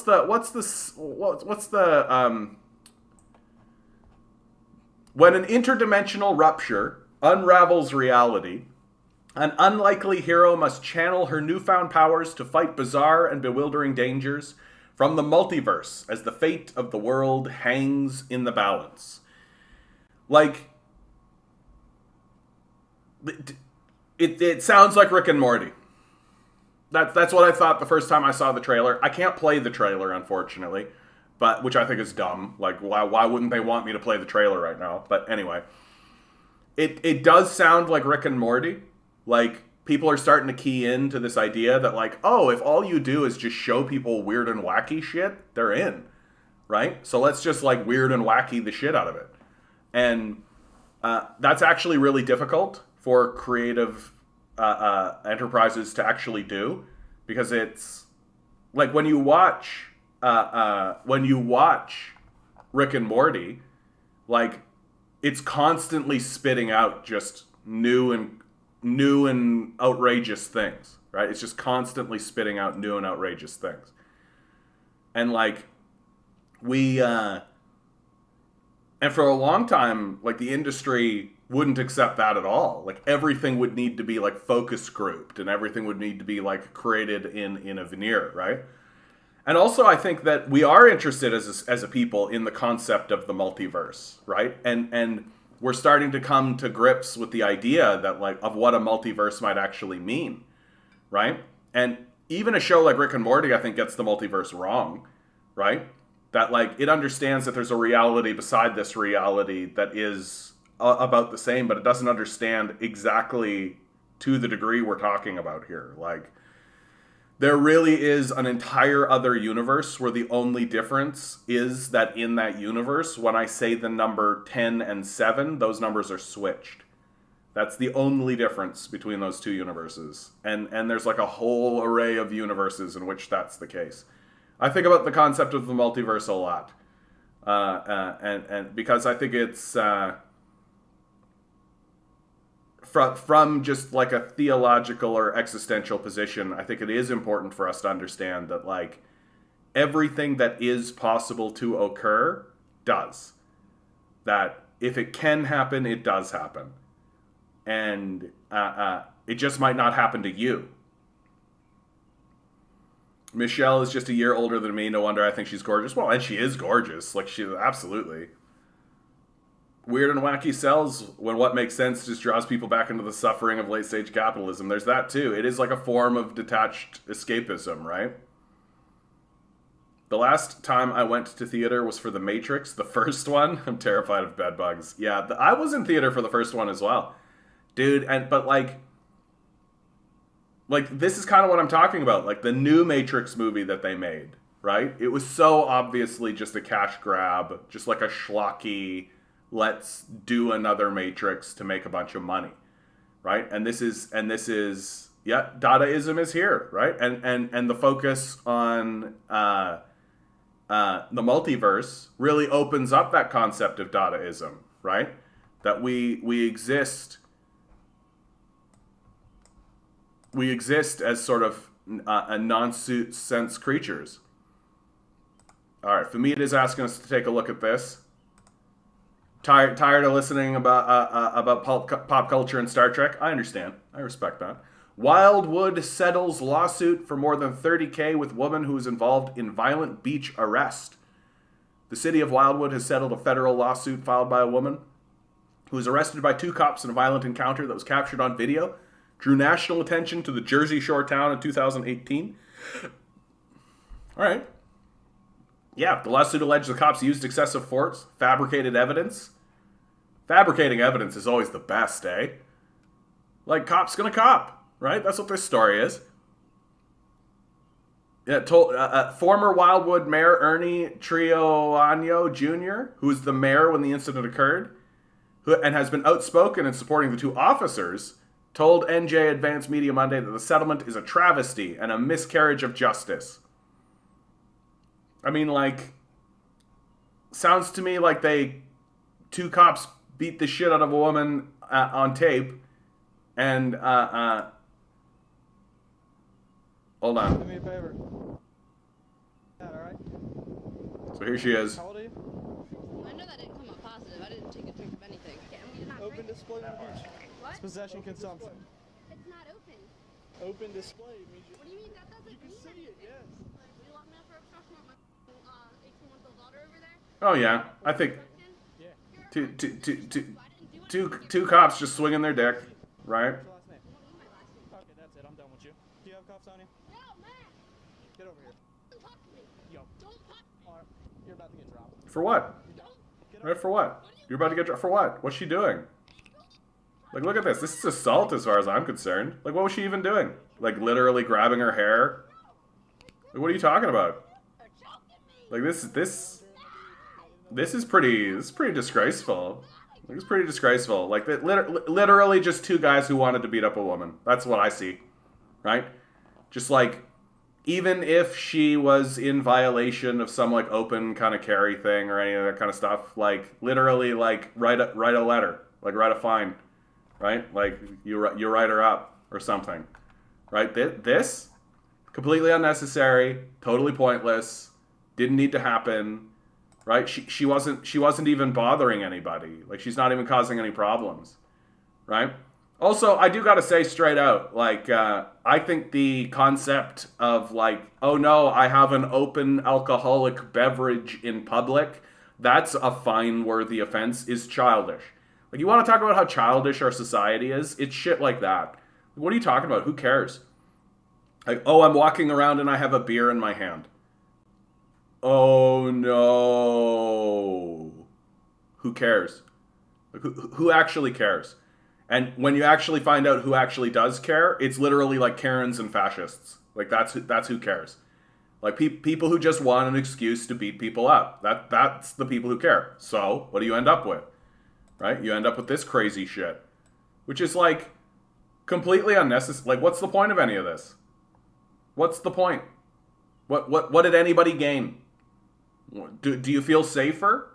Do you feel like the beach is better protected now that two grown men, well, two grown boys, beat the shit out of a young lady? Like, was she causing problems? Was she screaming? Was she like hooting and hollering? Like, no. Two guys came and harassed her. She wanted them to stop harassing her, right? Which is normal, and then they beat the shit out of her. And put her in the back of a car, right? Tried walking away from me. I tried grabbing her. She tried kicking at us, so we slammed her on the ground. She kicked him, and then I hit her a couple times, and then I put her in cuffs, locked her up. Right, and there's the confession. Like, those guys assaulted a woman, as far as I'm concerned. And, yeah. $30,000 settlement? Yeah.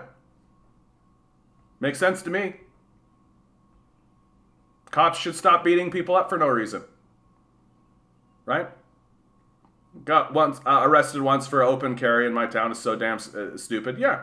No, it's the dumbest shit in the world. Like, we're a childish society. Like, it's childish.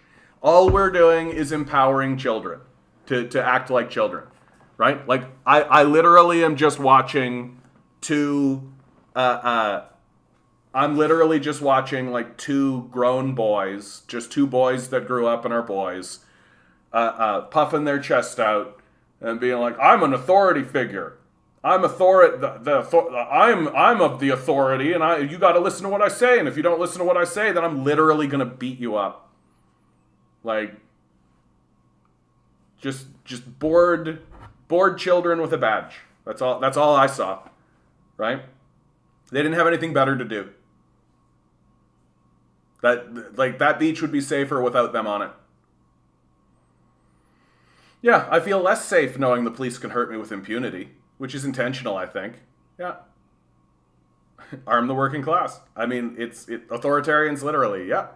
And like and this is what our power structure always does, right? Pass laws, like pass a law that says you can't protest. Like pass a bajillion laws, right? Just and like if a cop wants to assault you, he can. Like that's the thing, I think that's the most important part. That if a cop just gets it into his head that he's going to assault you, he can in this society because that's the way it works, right? That we empower the violent, and that kind of flows back to what I was talking about before with Elon Musk buying up Twitter like this, right? Is that we're empowering the violent in our society. That there's a very clear path for people. If you want to kill people, join the military. And if you don't necessarily want to kill people, but you want to beat people up, you join the police. The Jester Chronicles. Don't know if I've ever seen you around here, bud. Good to see you. Lots of new people, or lots of not regulars in the chat today. That's awesome. That's so awesome. Depends on where you are. Some cops try that and then disappear. How do you mean, Jester? Like, what do you mean by disappear? Do they just, like, no longer exist in the police force?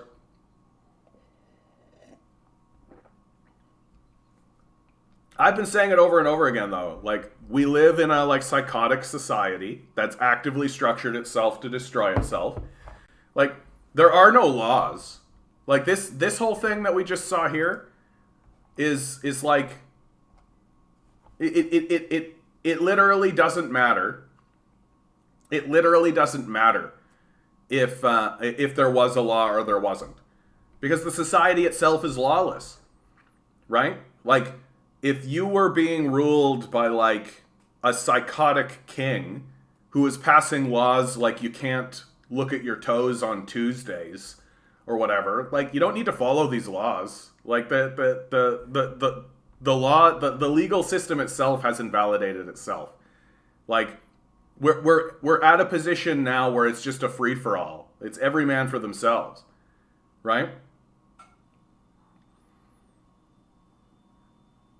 Absolutely. If these Nazi militias can exercise their Second Amendment, then we must be able to meet them instead of hurling back words and rocks. Yeah, I mean, and in the United States, there's several groups. Like, that's what the Black Panthers were all about, because they understand, like, you can't win a gunfight with like a logical, like, there's no, like, checkmate debate strategy when it comes to Nazis, because their checkmate is a bullet in your head. Deutsche Bank bought back its own shares for 30 million. Yeah, of course. They're getting ready. All of these institutions are getting ready for the collapse, right? They're just getting ready for these collapses. And they know that when the collapses occur, they want to be the sole owners of their own establishments, right? Ugh. Yep. Buying back shares seems like building a bunker. Yep. I've been around. You like one of my comments a few videos back? I live in a small town. A guy tried to do that, and one day, people got together, kicked his teeth in. He just disappeared. Ooh. Jester. Sounds like the people around where you live are taking matters into their own hands. Sounds like a good strategy. Yeah, I'd be worried in the city, though. Yeah, that's where the heavy ordnance is. Sounds like a law Trump would make. Yeah. Well, I mean, like, there are insane laws like this, right? Like, I remember reading these books, and they were always presented to us like, 101 crazy laws you can't believe exist, right? Crazy laws that actually exist. No farting. In Florida, it's illegal to fart in a public space after 6 p.m. No llamas in national parks. No ice cream in your pocket. No trick-or-treating on Sunday. No cows in the house. No excessive use of nickels. Right? And this is all presented like it's like CBC Kids. Wow, 7 unusual laws, children. No So, like, in Florida, if you're standing around someplace and you let one go after 6 p.m., a cop can beat you up and arrest you. This llama thing is a bit weird. Like, and for so many of these rules are they always sound like, yeah, okay, thanks. They always sound to me like some like politician found a way to make money. On a hot summer day, be careful where you keep your ice cream cones. It's illegal to stash that delicious treat in your back pocket on a Sunday in Georgia. Why would you put ice cream in my back pocket, you ask? Who knows? Maybe it seemed like a good place at the time. But like to make a law about it, right? So if you're in Georgia and you take your ice cream cone and let's say you have to do something with your hands. And so you're standing there, so you just slip it into your back pocket. Cone, right? Everybody's thinking like ice cream in the back pocket. But no, I can see how some like, you know, busy or entrepreneurial, you know, let's put yeah, you know, the thing about the French, they don't have a word for entrepreneur. And you take your ice cream cone, right? And you just slip it into your back pocket, and so you can do whatever you need to do, and then your plan is to get it back, right? It's only going to be there for a second. But in Georgia, if you do that, some cop can come and beat the shit out of you and throw you in the back of his car. Right? No trick-or-treating on Sunday.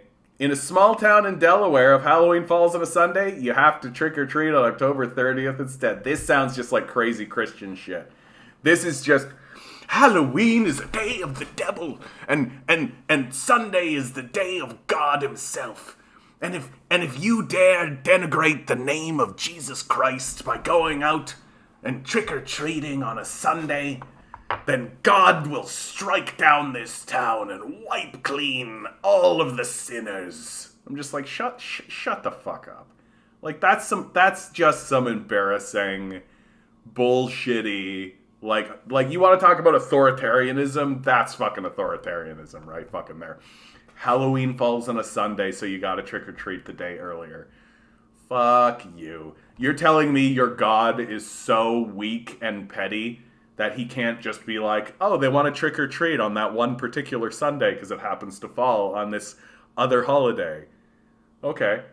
Like, that's literally, like, that's the only respectable position that I think any god would have. Literally just like, oh, candy? Sure. Oh, look at them. They're in costumes. Like, that's it. How weak is your god? In St. John's, Newfoundland, you can't keep your cow in your home as a pet. Why not, though? What happened here?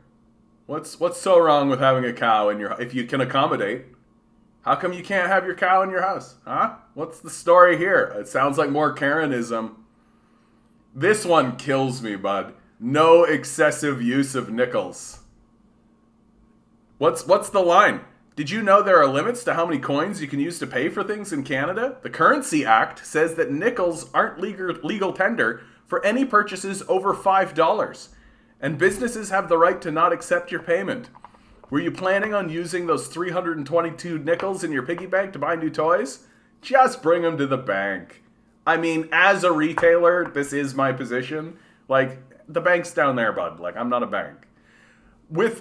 There is an exception to this. I worked at a toy store for 5 years, right? And kids would come in with nickels and shit all the time.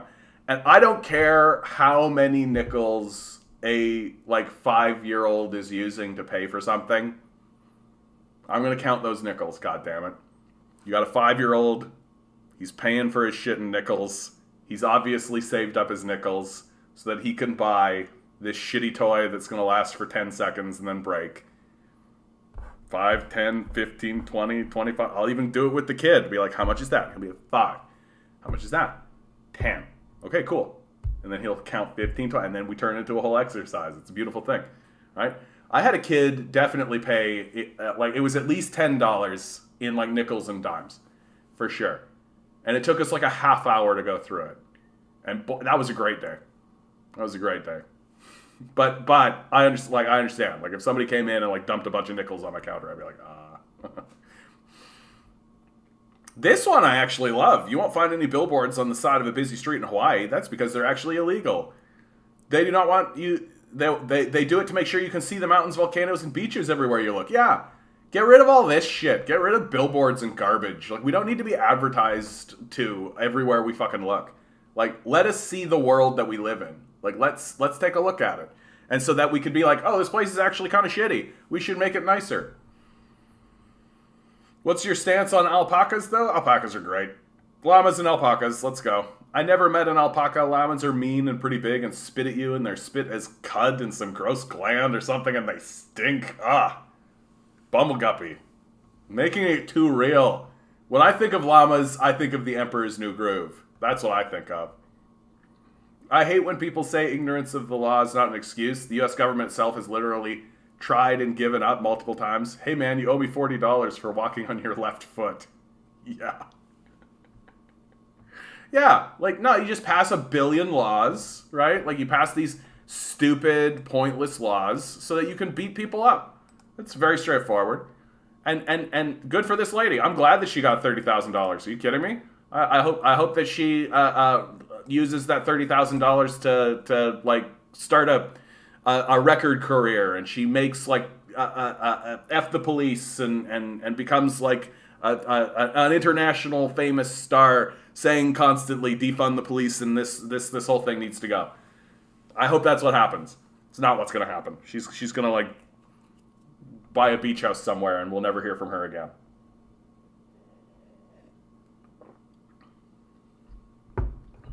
Is there anything more interesting in this story? The two officers involved, Cannon and Robert Jordan, were dismissed from the lawsuit earlier this month as settlement discussions were being finalized. They could not be immediately reached for comment. I love that the chat is just turning into like, what animals do we like? Dude, I love owls. Owls are the coolest. There's no creature cooler than an owl. They're just super, super neat. Like, they're silent. They fly silently. Like, we actually set up microphones and sent birds across the microphones to turtles. Turtles are also very sweet, dude. Are you kidding me? Turtles are very, very sweet. Teenage Mutant Ninja Turtles, absolutely. Turtles generally. Like, turtles are just like the epitome of just like, yeah, we're just here and chilling out. Like, what's the problem? Like, what's up? Well, yeah, I'm like in the ocean, and sometimes I'm not in the ocean, and then I just eat this, and, you know, they've just evolved to be chill, and they've evolved to just be totally cool, you know? And you're like, they're big, like, giant tortoises. How old is the oldest giant tortoise? I spelled that wrong for sure. But like, 190-year-old Jonathan is the oldest tortoise ever, right? And like, here's a tortoise that is just basically like, we're just gonna be chill. Shaved owl. Let's take a look at the shaved owl. Shaved owl.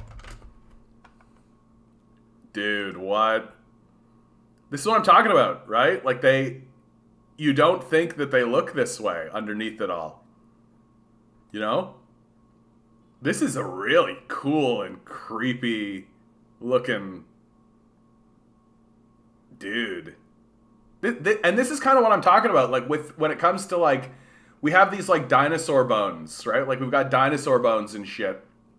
And so we've structured like these ideas of what these animals looked like based on like the bones, but like it could be very much like this, where it's like if we were to do like a skin on this animal, it wouldn't look anything like this, right? Like, we wouldn't be like, this is what this looks like, right? No wonder they're so light. Yeah. I remember an owl dive-bombed my 65 Chevy Impala one night on a dirt road, and actually seeing them, and they make no sound. Yeah, they're ghosts, man. They're totally ghosts. And they can, owls can actually hear as far as a mile or further away. And they have their face here, right? Their face here is like a satellite dish. And so sound comes and it actually collects and goes into their ears. And they have ways to alter their feathers. So if there's like wind blowing or something, they can actually cut the wind out and then focus on sounds. So if there's a field mouse scratching underneath some snow in a field, in a vast expansive field, they can actually pinpoint the location of this little mouse scratching underneath the snow. And what they'll do then is they'll take off and fly silently, right? They're not making a sound. And they come down on the creature. Like, they don't swoop in. They come down on it, take their talons and just get it, which they know it's... And literally they've got their whole face, and they'll be looking right at the location of the sound as it's coming. And they'll just dive bomb it, grab the mouse, and then just take off with the mouse. And I always have imagined being like, can you imagine being like a Neanderthal or like an ancient human living in caves and shit, like mud huts or whatever, and seeing an owl do this? You would just be like, that's a god, right? Like, we all agree that's definitely a god. Like, we don't think anything other than that, right? And everybody would be like, yeah, obviously that's a god. Like, how could it possibly have... It has some kind of supernatural quality, like, clearly. And even now, as we've like broken down the science of it, and as we've like figured out what it is that these owls do, I've come to the other side of it and just been like, and so that's how it works. It's still pretty much supernatural. Like, it's magic, basically. Like, these things come into reality with these superpowers. Yeah, the appeal of dragons, sky demons, for sure, dude. And owls are just like, yeah, don't fuck with that thing. It flies. First of all, it flies. Second of all, it flies silently. And third of all, it can hear. Like, it's got this array of supernatural abilities that humans are just like, God, wouldn't it be great? Although, if humans could fly, we would be doing so many stupid, dumb shit with that. Have a good one, Vaughn. Good to see you, bud.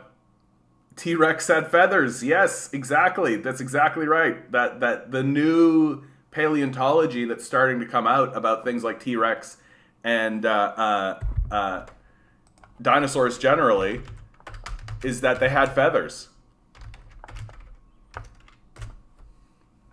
And so we're starting to actually create a new image of what a lot of these dinosaurs might have actually looked like.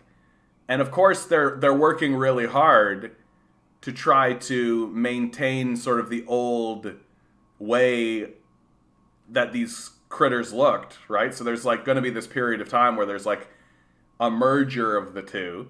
And then very steadily, I think, like you're going to see like a Jurassic Park movie get released in 10 years or something, where all of the dinosaurs are going to be more feathered and they're going to be more like this kind of stuff.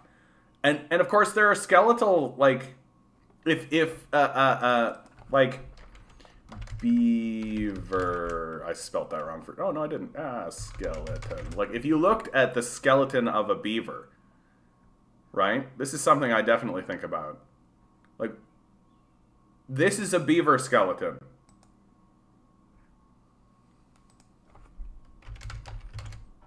I spelt it wrong. Spelt it wrong that time. And then this is a beaver. Right?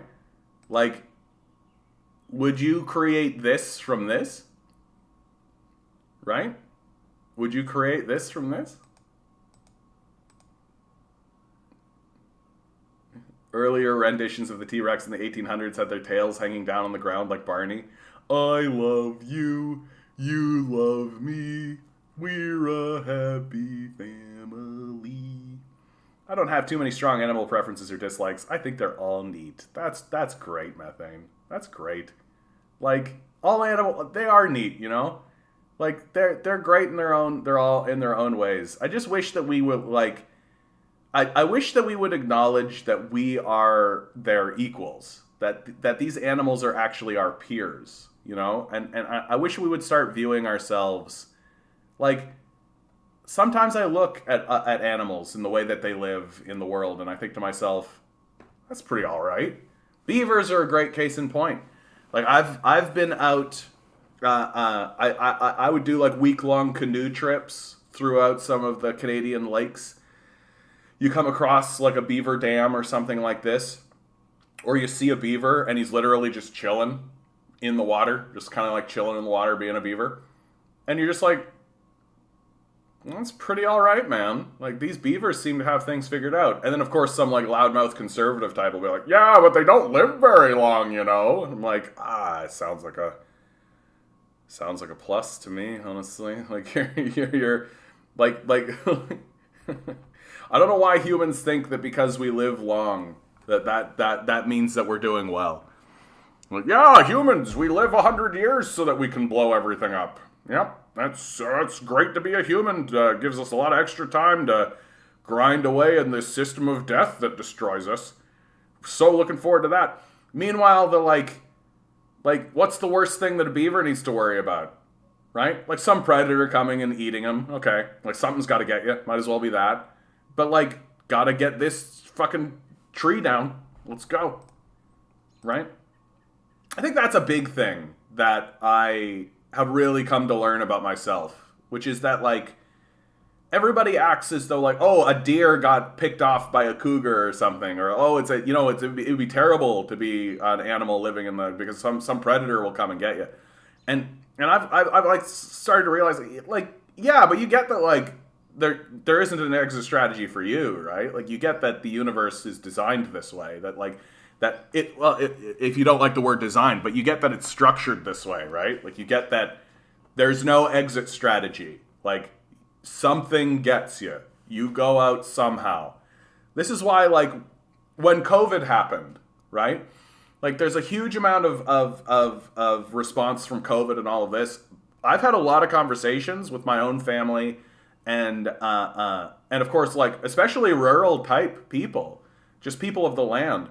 And this is more or less their opinion. They're just like, yeah, something's got to get you. Like, something gets you, right? Like, if it's COVID or if it's this or if it's that. Like, so this is where the narrative of, like, I'm not going to live in fear, right? I don't want to live in fear comes from. Because a lot of these guys are walking around being like, yeah, you know, something's going to get you. Like, I could be walking down the street and suddenly my heart will go and that'll be the end of it, right? Or I'll be diagnosed with cancer and that'll be the end of it.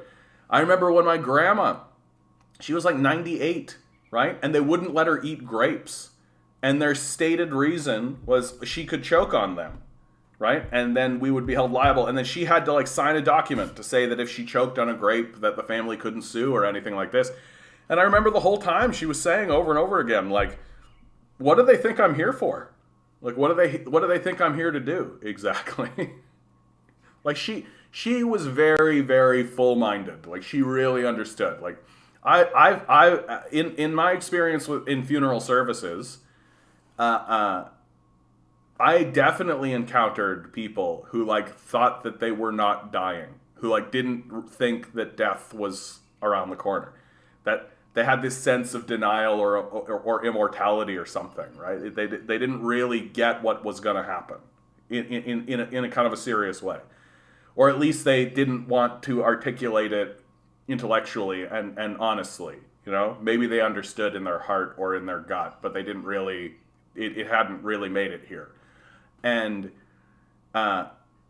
she was never like that. She was always like, okay, you know, that I've done this, I've done that, and now we're on to the next phase, and the next phase of life is death, and here we go. I'm getting ready for it. And the idea that we were walking around being like, can't give her a grape because she might choke on it and die. Like, what? I actually think that'd be a great way to go out. Are you kidding me? You got a bowl of grapes, right? You're like a 98-year-old woman, and you got a bowl of grapes, and you take your grape, and you put it in there, and you chew. And then you go to swallow it, and they get.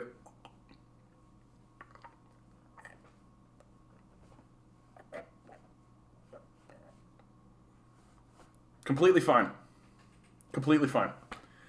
I remember I went to pick a woman up from her care home, and she was in her nightgown.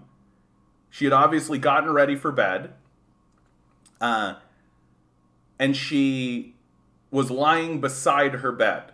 So clearly it came upon her suddenly, right? And in her hand was a popsicle stick. And around her mouth was some ants because she was obviously eating a popsicle. And so it created this real narrative for me where I was like, oh, here's an old lady who went and got a popsicle for herself, was enjoying a popsicle right before she was going to go to bed, right? She's enjoying a popsicle, and then suddenly the universe says, you know what, Mary Beth? Now. And so the last thing that this lady experienced was popsicle, gone. Right? And what's beautiful, actually, about the transition from this reality to the next is that the brain, the human brain, when you actually start to die, releases just endorphins, releases serotonin, releases like all of the like, if you've got any good vibe feelings, like if there's anything in your brain and anything in your body that's just like full on chemical dump, right? That anybody who talks about like the near death experience or the experience of almost dying and then being pulled back from it, there is this sense of euphoria that comes with it that the entire if you really want a really interesting conversation about this, Kevin Smith has a really fascinating conversation with Joe Rogan about this. So I recommend seeking that out, where he's saying that like all of the stories he'd been told about death being this like scary thing where it's a horrible and so on, so it's all bullshit. That anytime you actually talk to these people who came there and come back, there is this sense of euphoria. There's this sense of pleasure. There's this sense of joyfulness that accompanies it. And maybe it was like that Hitchcock story where she choked on the popsicle and it melted. Oh my God, Bubble Guppy, it was a murder! And so I just think that we are so scared of death as a concept because it comes with this sort of, like there's that great Hamlet monologue, right? To be or not to be, that is the question, where he contemplates the nature of like, why aren't people just committing suicide all over the place? And he comes to the end of it by saying, people aren't committing suicide because they're afraid of the unknown. That what we are dealing with here is horrible, but it's not like hell. Like we don't live in literal hell. And so it could be that when we go to the other side of it. So we don't know, right? And that's his sort of thing. And so you can kind of see built into the ethos of the Western mind this deep fear of death and fear of what is to come next. The quote-unquote fear of the unknown. Which, of course, ties itself into completely that, like, the perception that I have of reality is going to carry through. You know what I mean? That, like, I am going to still be John, but I'll be John just somewhere else. And I just don't think that makes any sense. Like, I think that John ceases to exist. Like, when I finally walk through the door, I don't know how I got from, like, animals and critters and beavers to death, by the way. Right? I think it's a serious subject that we should talk more about and more openly with one another. And a big reason why I think we should talk more openly about it with one another and with more honesty is that if we don't, then the death instinct articulates itself through our actions, right? And we unconsciously sleepwalk towards it. I think a lot of that can be explained in what's happening in our society. Why are we acting the way we're acting? Why are we being so nonchalant about climate change? Why are we being so nonchalant about all of this? And I think it's because we have the death instinct that we know we do die intrinsically. It's in us. Like we're built to die ultimately. We know we do.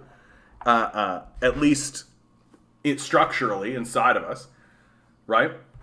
And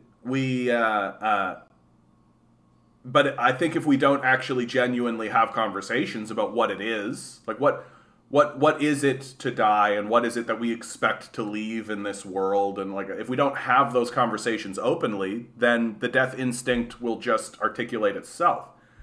That we become kind of a suicidal culture in a way, that and everything we do isn't being done to try to build a worthwhile environment for those yet to come, but becomes just about us distracting ourselves from death and distracting ourselves from the nature of our reality, right?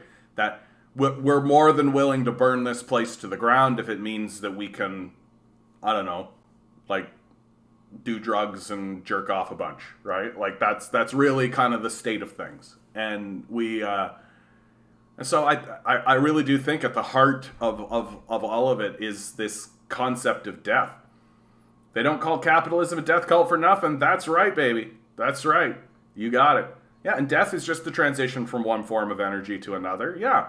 Like, we don't really understand intrinsically, like literally, we don't understand what death is. And like, we can't understand negative energy. You know what I mean? Like, we have an idea as to what life is, but like, we don't understand what the inverse of that could be.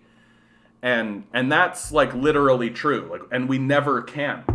You know? Like, you can't know what it, like, we actually don't have a good comprehension of nothing, right? That like we understand something because we are something, right? But what is nothing? Well, we can't even begin to formulate that idea in a way that is comprehensible, because it's so the opposite of what we are. And so, like, when we die, we change into something that is incomprehensible to us, literally. And I think that's where a lot of the fear comes from, because I don't think, like, man, I was thinking a lot about this today. I guess today's video is going to be real existential. Like, we don't trust the system of life and death. Like, we don't really trust it.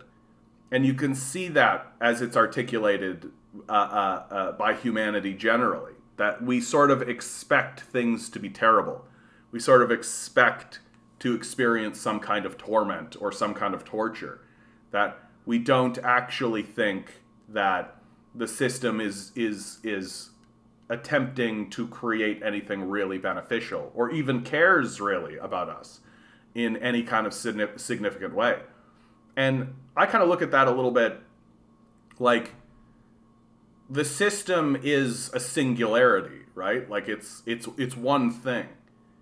And I think that it's one thing attempting to decipher its own existence and what it is, and it doesn't know, and it's created beings that are capable of articulating ideas in abstract spaces in order to attempt to discover its own identity and its own purpose.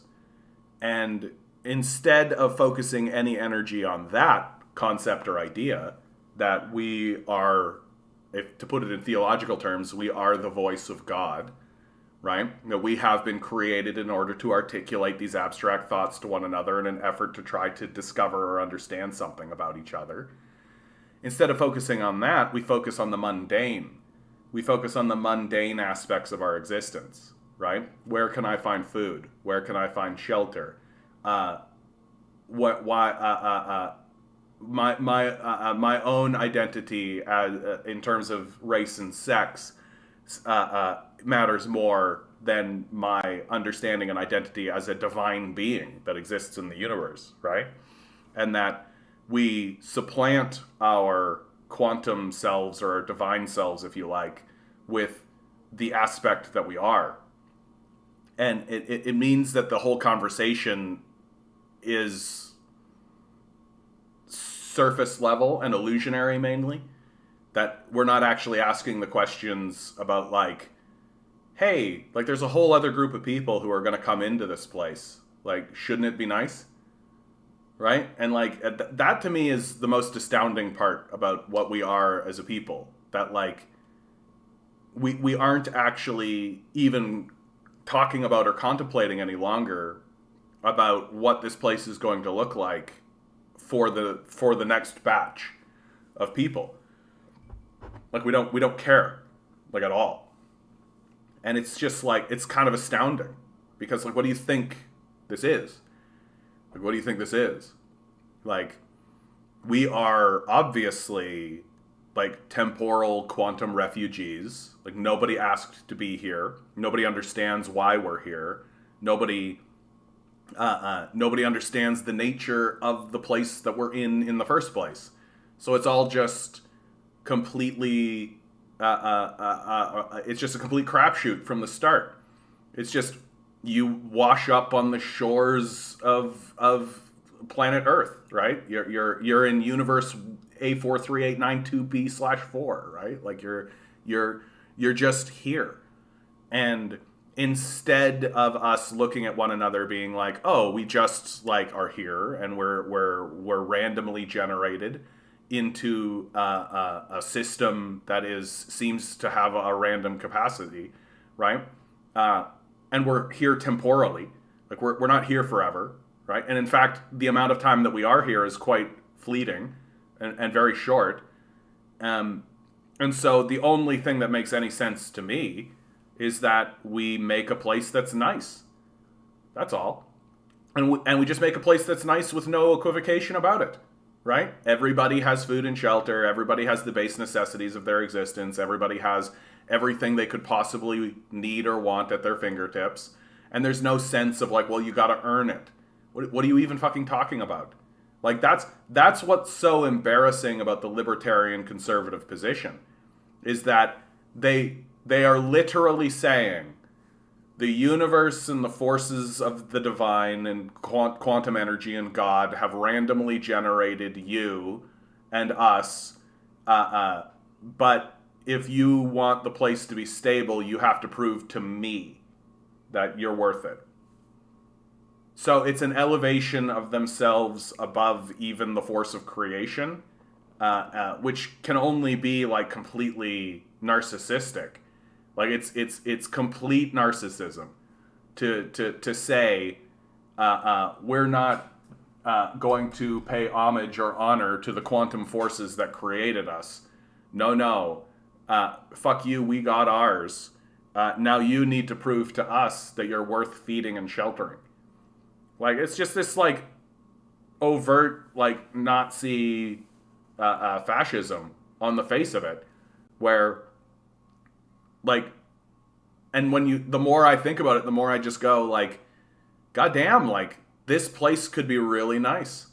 This place could be really nice. And it would actually be easy to do, right? It would be so easy to do, right? Like, we already have, like, an industrial food creation system, right? We already have an enormous, like, industrialized manufacturing system. Like, we already have all of this stuff, right? So all we need to say is, oh, well, let's just minimize the amount of effort and work that people need to put into the system in order to make it work, right? And everybody just chip in the amount. So instead of having, like, one group of people who are working 80-hour work weeks, burning themselves out in order to get like enough money to buy a house for the fleeting period that they do have it, and then another group of people who can't cobble together enough labor to actually pay the rent, right? Just have everybody chip in to like a small degree, right? Ensure everybody has food, ensure everybody has shelter, ensure everything is taken care of, and then when they die and the next group comes in, that's the structure of it and everything's nice. Why don't we want this place to be nice? You know, like, that's the thing that shocks me the most. It's like, we don't want this place to be nice. Like, we really do want it to be a fist fight. Because lobsters fist fight. Like, that's really what it is. It's pretty shocking. Imagine drawing a cup of water from the sea and then pouring it back. So it is with the soul. Bumble Guppy, man. You got to make that daily calendar, dude. Right? Wisdom from the guppy. I've known a few people who do celebration of life ceremonies instead of funerals. I'd like to do a wake. That's what I'd like to do. I think wakes are really nice. Where, like, you spend a lot of time with the body, right? You get used to this idea that this is it. Like, they're gone, right? They're not on vacation, you know? I see it kind of the same way, like going to sleep, like a state transition, nothingness, just like it was nothing before I was born. Input, output sensors get connected, disconnected. Yeah, that's like there's this great Mark Twain quote where he said, well, I didn't much care about death when I wasn't around. I don't think I'll care much about it when I'm gone, right? Like, we don't tend to think about life that way, right? We don't tend to think about, like, hey, what was happening before we were spawned in? Like, what was happening before we were even around? Were you in pain? Were you suffering? What do you have a recollection of torment or of something negative? Like, do you think that you were in like a perpetual hellscape or anything like this? No, and I don't think anybody would say that they do, because they like we either don't come with that information, or it's just not how it works. And so why would I wasn't afraid before. I don't know why I would be afraid after, right? It's just, this is not going to be part of the thing. Like, I'm just going to not carry it forward, right? So the best thing that we can do, if we care about ideas like compassion or empathy or any of that kind of stuff, is to make sure that the place we leave behind is easy, right? Like, just, and unequivocally, no justifications, no bullshitting, no nothing. Like, no, like, oh, these people, I gotta prove it and grind in and show their worth and all that. Like, that's just Nazi shit. Like, that, no one needs to prove anything to you, right? That's just your own narcissistic ego insisting that what you think should stand before what the universe thinks. That this place should just be nice, and there's no reason it shouldn't be, right? And anybody that comes in should live a nice life, and there's no reason they shouldn't, right? Like, literally none. And all you're doing by creating a barrier to that is inserting your own ego in the way. Just get out of the way. Shut up with that. The place should be nice. And everybody should be happy. Everybody should have food. Everybody should have shelter. Everybody should be living a life free from the scrabbling and the scraping of this, like, barbarian death cult. And everyone should just share and live in the world. And if there's work to be done, everyone participates to the degree that they're capable of, right? But the and this is the hard reality that the capitalist death cult doesn't want us to recognize, is that there's not that much work to do, right? Like, there isn't actually that much work to do. Like, for God's sakes, we've created, like, this massive industrial machine. And yet we end up working more than, like, medieval peasants. Like, it's stupid, right? It's stupid. We should be working far less than we do. Like, far less. Our human brains don't have a concept because they are made of this earth, and that would not suit it to do so. Consciousness trying to get a brain to do consciousness things is problematic. Yeah, there is that. Well, and the nature of our brain and the nature of how we perceive things is that, like, the brain is made to perceive this reality, and without it, we wouldn't, right? And so it's built. I don't like using these words like built or designed, because that implies like a craftsman just like forging it, where I think it's a little bit more, it's different than that, but it's the limitations of language. And but the brain exists not to ascend to like a higher form of consciousness. It exists to perceive the creation, right? And that, and in a spiritual sort of sense, like the chakra system, right? You ascend to the higher level of consciousness not by dwelling on the brain or dwelling on the mind, but by releasing the mind and releasing the brain. Instead of hyper focusing on your thoughts and creating ways to focus on reality, you in fact just seed all of that and release it into the universe. Because at the end of the day, the universe probably has better ideas what's going on than we do. Midgard is purgatory all along. I mean, there is that conversation. Like, is this just fucking, like, I find the concept of hell and heaven and purgatory and all of that to be quite interesting. Like, that to me is it's very imaginative. I love that I'm having this conversation while this is up. 8 fascinating things to know about beavers. Beavers are the best, dude. Like, just straight up. They are environmental champions. Fucking right. Fucking right. Beavers. In 2015, a man in his 80s with dementia lost thousands of dollars to a phone scammer. He cahooted himself with a .38 revolver, leaving a note saying that $2 million would arrive the next morning, and he hoped it would vindicate his actions? What a crazy story, dude. He cahooted himself. Yay. Yeah, I agree. We should have the survival stuff solved down and be figuring out all this important stuff out altogether long ago. Maybe I'm just impatient. Well, part of the issue, I think, and what fuels the impatience is that, like, we were closer, like, 50 years ago, right? That what this group, what we're experiencing right now is sort of a sense of loss, that we had gained ground, right? That clearly the best way to ensure the maximum results for the benefit of all is to just improve the quality of life for everybody, right? Make sure everyone has access to food and shelter, make sure everybody has access to this kind of stuff.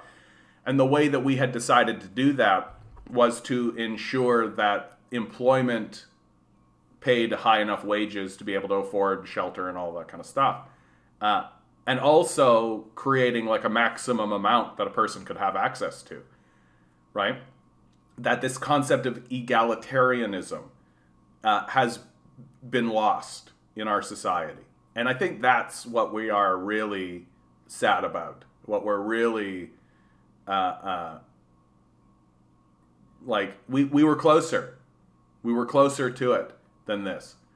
That it would have been nice to live in a society where, like, and you can kind of respect, like, why, like, old boomer types say things like, oh, you just need to get a job, right? Because if you live in a society where a job is valuable, right, what you do is worthwhile, that you are fundamentally just helping someone by getting a job, and then that job does in fact pay your wages and does in fact pay your rent and food and shelter and all of this, right? And the whole concept of, like, jobs are pointless doesn't really exist. Like, you can sort of understand why, like, their solution to everything is just get a job, right? Because a job used to be a respectable thing to have. It used to be worthwhile. It used to be beneficial, right? That, like, you're making cars, or you're building buildings, or you're involved in, like, a large scale project of some kind that actually has merit or value. It's kind of how I get through existentially with my cafe work, right? That I say, like, working for capitalism, right? Which is true. But, like, from an existential sense, like, what my job is people come to the Evergreen Brickworks here in Toronto, and while they're here, it's like a natural place that has a lot of history, right? It's the old brickworks, beautiful buildings, really, really old, the old red brick buildings, right? It is a historical site, and there's a beautiful natural park area. You can see turtles and all kinds of fun wildlife and everything. Families come down with their children and all of this. It's a great place. And because it's located, it's not far away from the city. It's easy to get to. There's transit options to get there. Now I'm turning into an advertisement for the Evergreen Brickworks. Evergreen Brickworks. Come to Toronto, experience the history. But so, and my whole role in all of it is just people want a cup of coffee, you know? Like, and I sort of think to myself, well, that's not so bad. That makes me feel pretty good about myself, honestly. That, like, here's people and they want to come in and have a nice relaxing day with their friends or their family or their loved ones or maybe a girlfriend or maybe somebody they're trying to go on a date with or something like this. And they come into this establishment and I'm just here to be like, hey, do you want a cookie? That's not bad. I feel like I'm improving people's lives by trying to help them enjoy this experience while also having a snack. Why not? Right? But, like, should my entire life be dedicated to that? Should my entire ethos, should everything I am be focused on this idea of, like, make sure you have a cookie? Like, I don't think so. I don't think anybody's life should be like that. Right? And in fact, I think that, like, we're just working too goddamn hard and spending too much effort and time on all this shit. And why? So that some fucking rich cocksucker who already owns, like, 30 properties can have another one.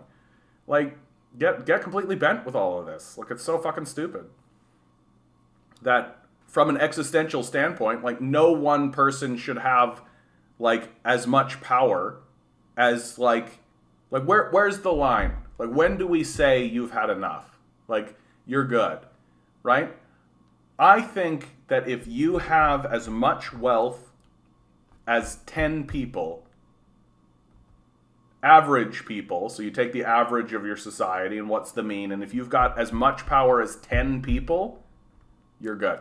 We're done. You don't need to be more powerful than that. And it just shouldn't be permitted. That we should just draw the line in the sand. Say, that's it, you're good. You did it. Congratulations. You have the power of 10 men. It's over. Yeah, if only people learn how to share, basically. Yeah. No, we've lost that.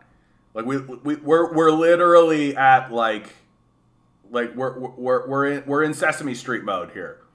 Like, the wealthiest people in the society just need a big fucking yellow bird to show up and be like, hey, let's talk about sharing. Ha ha ha. Like, that's for real what's going on. Like, and they are just grown children. Like, they don't understand concepts like sharing or why it's important to share. Yeah, we throw away perfectly good food from supermarkets, have plenty of empty houses, people are starving and homeless. Yep. You know what would be nice? Antarctica covered in ice. You want the song, bud? Let's go. Let's go. We're a bit late in it, but that's fine. Yeah, let's do a song. Let's do a song. I'm more than happy to play these songs on request. Today has been a real chill one, guys. Not talking about the news at all. We're, like, literally talking about existentialism and shit.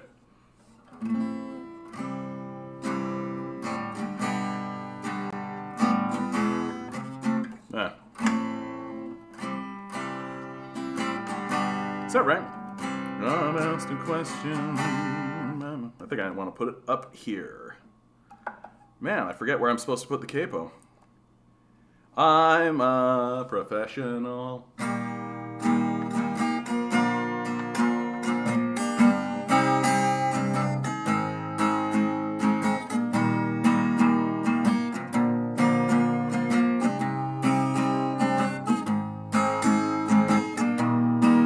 Got asked a question by my niece who's 5 years old. What's the world gonna be like when I'm grown? I looked up at the crimson smoke-filled sky. I thought, what's the harm in telling one more lie? I said, everybody's safe, no one's living in the streets. You never need to worry if you're gonna get to eat. And Antarctica is covered in ice, and everybody's happy, and wouldn't that be nice? The burning sun and won't leave a paper trail. Why work so hard if it's too big to fail? And what's the point of feeding this machine if it won't make the world in our dreams where everybody's safe, no one's living in the streets? You never need to worry if you're gonna get to Eden. Antarctica is covered in ice, and everybody's happy, and wouldn't that be nice?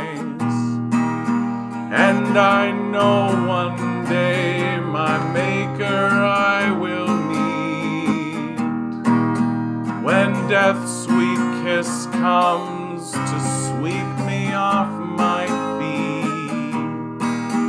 I hope by then we've learned a little more.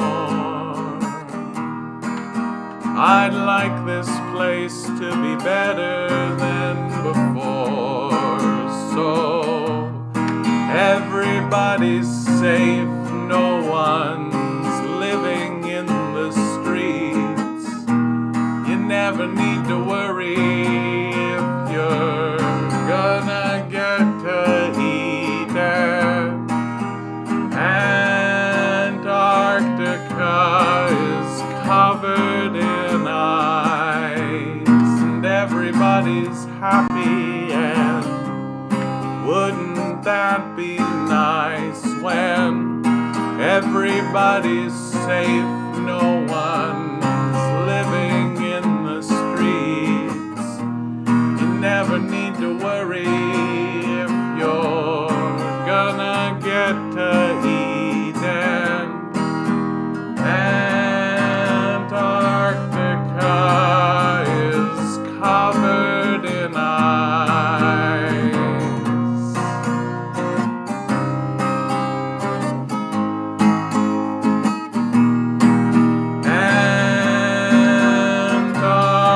Antarctica is covered in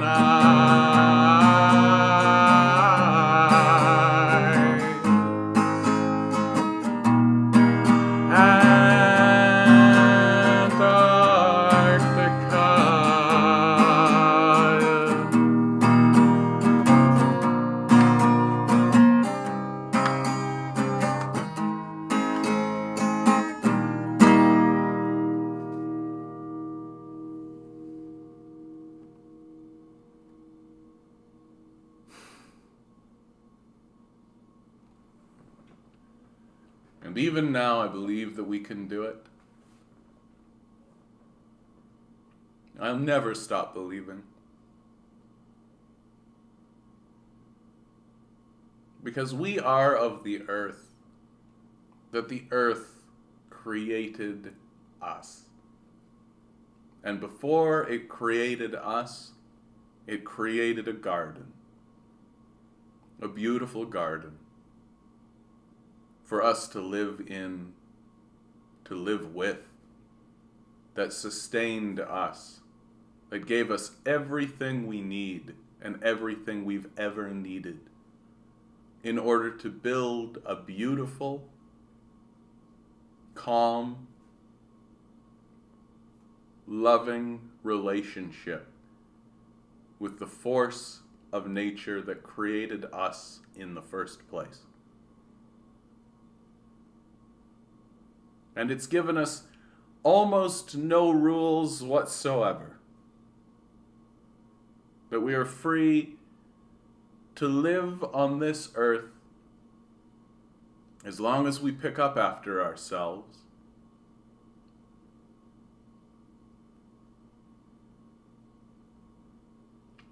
And even if we refuse, and even if we say we won't, That what we want isn't to live in a clean world. That what we want is superpowers for ourselves, for the fleeting time that we're here. Well, the earth, which was powerful enough to create us, is more than powerful enough to put us back in our place. And it will. Because it's more than capable of healing itself. And all we have to do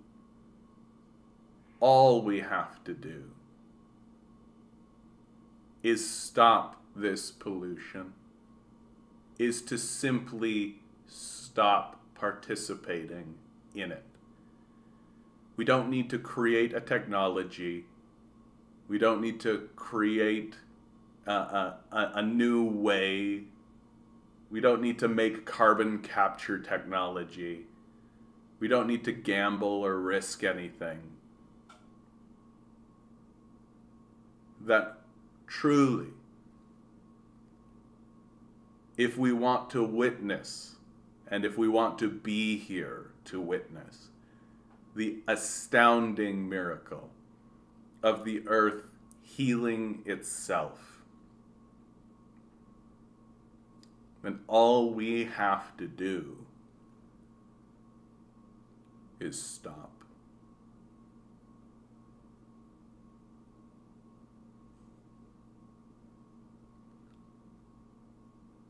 Sorry to hear that, Barnabas, bud. I know the feeling, though, bud. Struggling today, super borderline today. Yeah, dude. I understand. Do yourself a favor, mate. Do yourself the favor. Take the shower, eat a big fucking meal, go lie out in the grass and take a look at the stars. Do yourself that favor.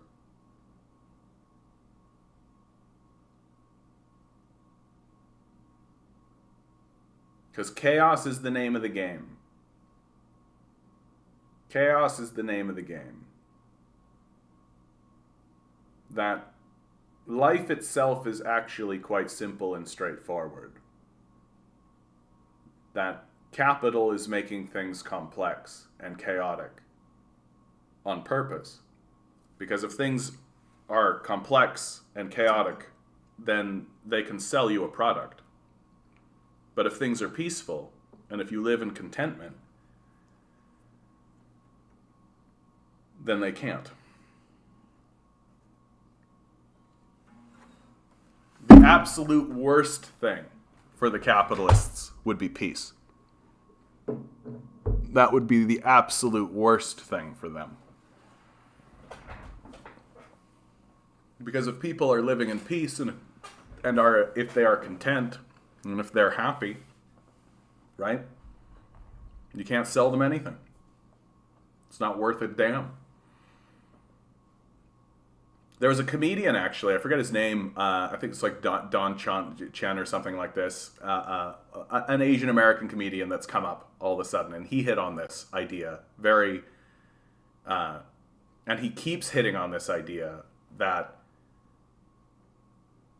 so he was on Trevor Noah's The Daily Show, right? And he puts up a tweet that Trevor Noah had put up on Twitter, and all it was, I hope everybody has a good Friday. And he says, this is the stupidest tweet ever. Like, who cares about this? No one's ever going to pay attention to this. What you need to do is you need to put something up there like, Fridays are racist. And then Trevor Noah goes, well, wait a minute, that's absurd. Fridays aren't racist. And then the comedian goes, yes, that's right. Now you're engaging with me. Yes, you're fueling me. Feel the power of the hatred, right? And then they have an argument. And Trevor Noah keeps trying to say, like, Fridays aren't racist. And he's like, yes, you're engaging with me. Now we're talking. Yes, this is the way of it, right? Because we've structured a system that only cares about its engagement. And it turns out that for humans, the most effective way to get engagement is through antagonism. That if you are peaceful, right? There's not much engagement to that, right? It's not. it turns out that there's not much engagement in order or in stability. That what the society cares about is chaos, and that the chaos is self-reinforcing and self-justifying, which they've always said, right? They've always said this. Let the free market decide, right? Chaos must reign. Yeah, all things must pass, and it surely will. Yeah. And we don't even need, we don't need to be this way at all. Like, that's the thing that I think is the most astounding. Like, it just doesn't need to be this way even a little. Like, even a little. We could all get together and just decide that it's different. But this is how we want it to be. We want things to be chaotic. We want things to be this way. And obviously we want it to be this way. If we wanted it to not be this way, we'd do something different. Free market wants communism, I asked it. I mean, you are seeing, like, Elon Musk is starting to respond to this underlying threat of communism coming up, right? That's why he's having people release articles like how he's like, well, I actually live in poverty conditions, right? There's a new talking point that's circling around where it's like, oh, billionaires aren't actually that rich, right? All of their money is tied up in investments and all of this. Like, they're getting desperate. Like, they're getting desperate because they know that the collapses are coming. Like Joe Biden has outright explicitly been saying that food shortages are coming, right? Yeah. Well, because Musk attacking Gates was interesting, right? Because like they have no allegiance to each other. And once the pitchforks come, they just want to make sure that the people with the pitchforks are going to show up at somebody else's gate. Right? Like, that's really what it comes down to. That's why, like, your Musks and your Gates and your Bezoses are stupid. Right? Like, the smart billionaires are the ones you don't know about. And the ones who make sure that you don't know about them. Right? That's the smart money. Right? I don't know why a billionaire, like, this is how you know someone like Elon Musk is actually pretty dumb, like pretty low in terms of his intelligence, because he insists. Not only does he insist that you know who he insists that you think that he's smart. Like, you can't actually, like, if I was Elon Musk, I would absolutely not want anyone to know about me. I would be completely, if I was Bill Gates. And you can see this actually with Bill Gates, that Bill Gates initially was like, yeah, I'm a billionaire, I did it, yeah, I'm the richest guy, ha ha ha, yeah, everybody needs to know about. And then as he's gotten older, right, he's like created the Bill and Melinda Gates Foundation. Like, he's steadily started to perceive and understand that, like, oh, this is actually really bad. This is actually really bad that people know that I'm this rich. Like, it's actually pretty negative, right? Yeah, and that's exactly right, Jester. Bill Gates hides behind his philanthropy, which doesn't exist. When you actually peel it back and take a look at what the Bill and Melinda Gates Foundation is, it's just another business, right? It's just another capitalist exploitive business. That's all it is. Fascism is capitalism in decay.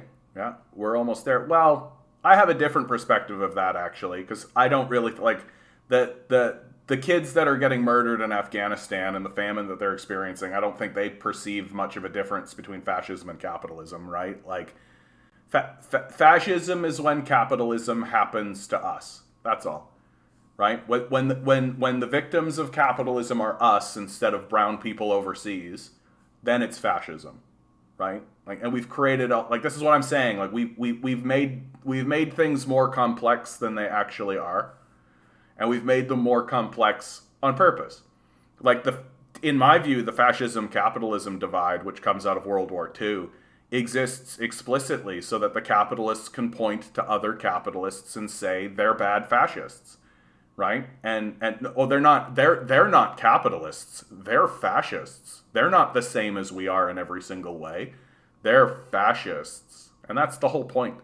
So that when you go over and destroy the fascists, you can say, yes, we did it. We destroyed fascists and fascism while maintaining a system of capital, which is exactly the same system. Like, Hitler's economic model was our economic model.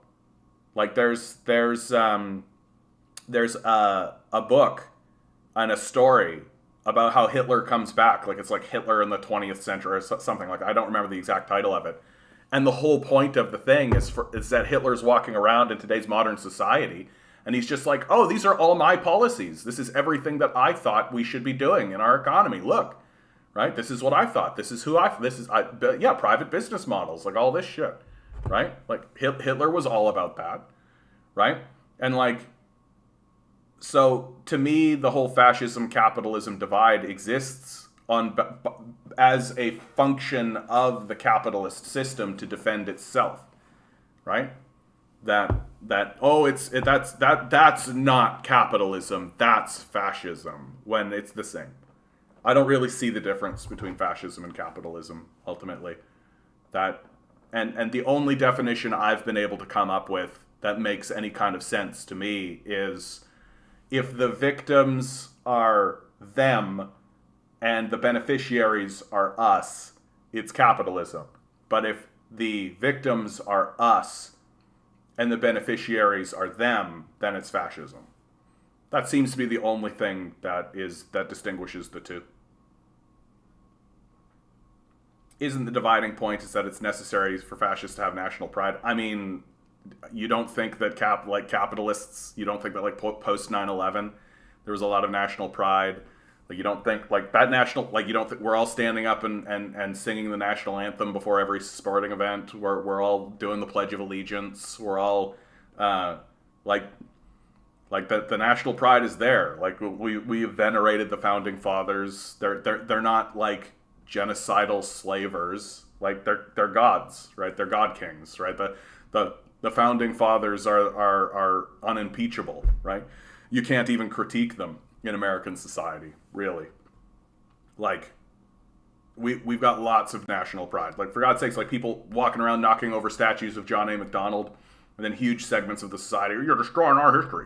You got some pride. Some pride in what? Your nation, right? Like, the fascism's there, right? We just don't like to believe that the system that we operate in is the same system that people like Hitler and Mussolini ran with.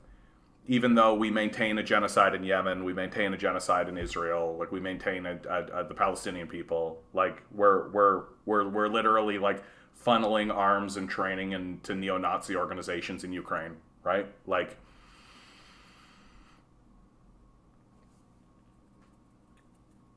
sure, but owning capital doesn't mean you're proud of your country. I mean, now you're just getting into like the real subjective, like fine, like detailing of it, right? In an effort to like, and my statement to anybody whenever I get into this conversation is like, do you really think like the people of Iraq or Afghanistan think that the distinction matters?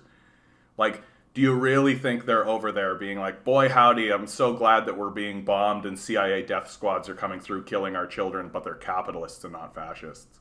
Like, man, thank goodness. Thank goodness those are capitalists and not fascists. If they were fascists, we'd be in real trouble.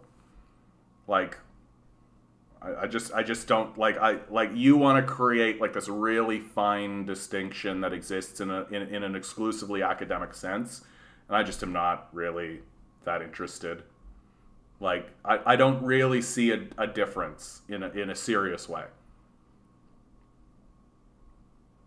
Fascism is the state stepping in to protect corporate interests. It's a branch of the larger tree. I mean, what you mean by like a bailout, for example, right? You mean by printing a bunch of money and handing it to corporate power, right?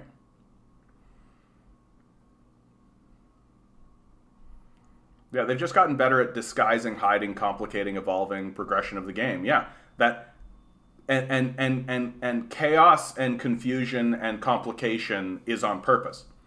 That they can't, like, they're not actually interested in de-obfuscating things. That they benefit from the chaos and the confusion. They want, like, they would rather the whole place be in chaos than for everyone to have clarity and understand how fraudulent they are. I've honestly just never heard anyone say fascists and capitalists are the same. Just as bad, sure, but literally the same? No, it's a new... Of course, It's a new take. That's the whole ethos of my channel, bud. The reason why I'm growing and the reason why I'm getting is because I have new takes. I have a new perspective. It's the reason why I do this. I remember, it was especially for me, it was like the new atheist movement. Like the whole conversation during like the new atheist movement, I was like, I've got a bunch of ideas and a bunch of stuff I'm just not hearing said, and I think are important, and that I would like to be part of the conversation. And so I found myself like with this channel, and I think this way. I'm like, look, I think that there are ideas that should be voiced and that we should take seriously. So to expound more on this, like the study of fascism, and the study of fascism is good. Like the people who have written on the subject of fascism are very well read, very articulate, very intelligent. They've done really good work. They've studied really hard. A lot of really good information exists there. But all of their study is propped up on the one assumption that I call a false assumption, that capitalism and fascism are different. That they begin with the statement, fascism is different than capitalism. When does fascism appear? How does the society become fascist? So they begin with a question that precludes the difference. They say fascism and capitalism are different, and that's an assumption that is built into their study. And so while their study is good and the information they have is good, it's built on a premise that's already assumed from the outset. They assume it's different. When you actually look at, well, where does fascism come from? It's a political party, right? So you had like the Conservative Party, the Liberal Party, and then you had the Fascist Party, right? It was a group of people that came under the banner of fascism, right? And then suddenly fascism, instead of just being a political party within a capitalist system, becomes the system itself, right? In our minds. When in reality, like capitalism, like the system that the fascists used was the capitalist system. It was the capitalist model. And when you actually look at the 14 signs of fascism rising in your country, right? Like that's the classic one that everybody seems to know. Well, when you bring it up and you actually go down the list, right? I could show you clear examples of all of these things happening in a supposed capitalist society, right? Like I don't see a difference. Like what is genuinely the difference? Like for real. Like and again, like the people who are doing that work are doing good work. And so I'm not trying to insult anybody, and I'm not trying to say that they're all being fools or stupid. I am trying to say that their work is predicated on a false assumption. And that false assumption is the base assumption that capitalism and fascism are somehow different than one another, right? And that difference, I think, can be articulated as cleanly as saying, if the victims are over there, then it's capitalism, right? So if we go over to Iraq and Afghanistan and Somalia and genocide the Palestinians and the Yemeni, if we overthrow the Venezuelan government and the Argentinian government, the Chilean government, right? If we do a bunch of coups throughout South America, right, cause a bunch of problems there, right? If we foment war in the Eastern Bloc and in Ukraine, like if we impose our will onto China and all this kind of stuff, right, then it's capitalism, right? But if one ruler in Germany uses exactly the same principles, but does it within his own borders, right? And the victims are people we relate to, the Jews, right, who obviously flee over here and integrate themselves into our society, right? But if capitalism happens to people we like, right, who we actually empathize with and sympathize with, then it's fascism, right? So if it happens to them, it's capitalism. If it happens to us, it's fascism. And that seems to be the only actual distinguishing line that I think seems to exist between fascism and capitalism. And the fascism, and if lost my train of thought on that one. But that's my basic position. That I think that fascism as a a label gets used as a just gets used as a shield by capitalists in order to protect themselves. That capitalism, it recognizes that it will destroy places, right? And if the public gets it in their mind that, oh my God, this capitalist enterprise over here went insane and created like genocidal societies and war and all this kind of stuff, well, we need to separate them from the overall ideology of capital and capitalism. And the way to do that is to call it something else, right? That it isn't capitalism. Hitler wasn't a capitalist, even though he very explicitly was. Hitler wasn't a capitalist, he was a fascist, right? And so by creating a new term and by saying that he was something other than what the rest of us are, right?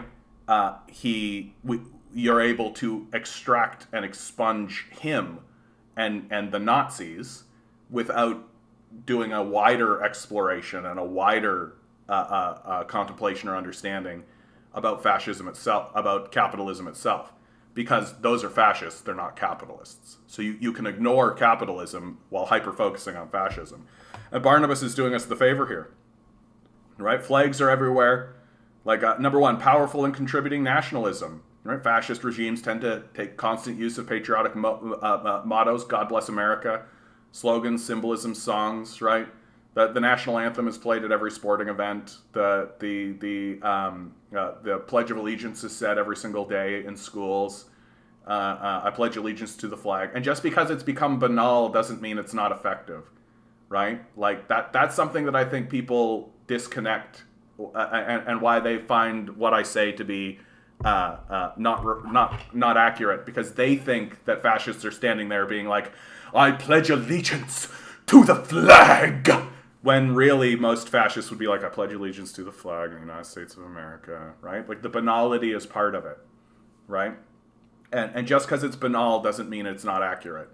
And again, just because you're like, oh, say, can you see? Instead of, oh, say, can, like, doesn't matter, right? The banality doesn't matter, right? And in fact, I would argue that the more banal it is, the more effective it actually is. Because you're not rebelling, you're just going, and it's just ingrained, it's just part of your reality. And because it's so banal, and because it's so ubiquitous, and because it's so normalized, and so entrenched in your reality, you don't think to question it. You don't think to yourself, oh, this is problematic. This sounds like that fascism thing that I've been hearing so much about. Because everybody around you isn't going, oh, say, can you see? Right? But stand up in literally any group of people and start going, USA, USA. What's going to start happening, bud? You know exactly what's going to start happening, right? Because that's like the banal ubiquitousness of the capitalist/fascist nationalism that exists in the society. So point number one, I don't see a difference. Like capitalism, fascism, what's the difference? I don't see it. Disdain for the recognition of human rights. I mean, the current capitalist system, like literally the United States was built off of genocide and slavery. Literally. Like, and that's inarguable. Like if you stand up and disagree with that, then you are probably a fascist, right? So where's the difference? Like I don't think I need to argue this any further than this. Like America and Britain were literally built. Capitalism itself was literally built off of slavery and genocide in huge and amazing ways. The disdain for the recognition of human rights, you could point at the Holocaust and be like, well, the fascists did the Holocaust. Like literally, the Gaza Strip is an open air prison. The genocide that's going on in Yemen. Right, like very, very serious. The United States is literally the only government not the only government with Israel that shoots down votes in the UN that food and shelter are human rights. Like, so when we're talking about the disdain of the recognition of human rights, capitalist nations are more than willing to say that people don't have human rights and things like this. So again, I don't see a difference. And all of these are predicated just on the assumption, the built-in idea that fascism and capitalism are different. They start with the statement fascism and capitalism are different, instead of saying, oh, these things are actually the same. And in fact, fascism is just like a political party. It was just a name that they had as a political party. Identification of enemies as scapegoats is a unifying cause. If you're not with us, you're against us. Heh. Right? Like, it's right there. Like, it's right in front of your face every single day. It's just because it's so banal. It's just so normalized in your regular everyday life that you don't actually see it. Right? Identification of enemies and scapegoats is a unifying cause. We gotta fight the terrorism. Right? It's a never-ending fight against evil. We gotta launch a crusade against evil. Supremacy of the military. I mean, do I even need to? Right? Rampant sexism. I mean, do I even need to? Like, do I need to make the comparison? Yeah, aren't corporate logos and ad jingles just nationalist symbolism for the nation of capital? Yeah, there you go, Bumble. That's a good way of putting it. Controlled mass media. I mean, we don't really need to go any farther. Obsession with national security. Like, we're in literally forever wars, and the argument is always like for American security, right? For the safety of the nation. When literally, like, America is surrounded by oceans, for God's sakes. Like, the places that we're invading and destroying and bombing don't have navies. Like, they literally do not have navies. How are they getting over here? What are they doing? So the idea that, like, we're actually unsafe is so childish and stupid. But so we're obsessed with it, for sure, for sure.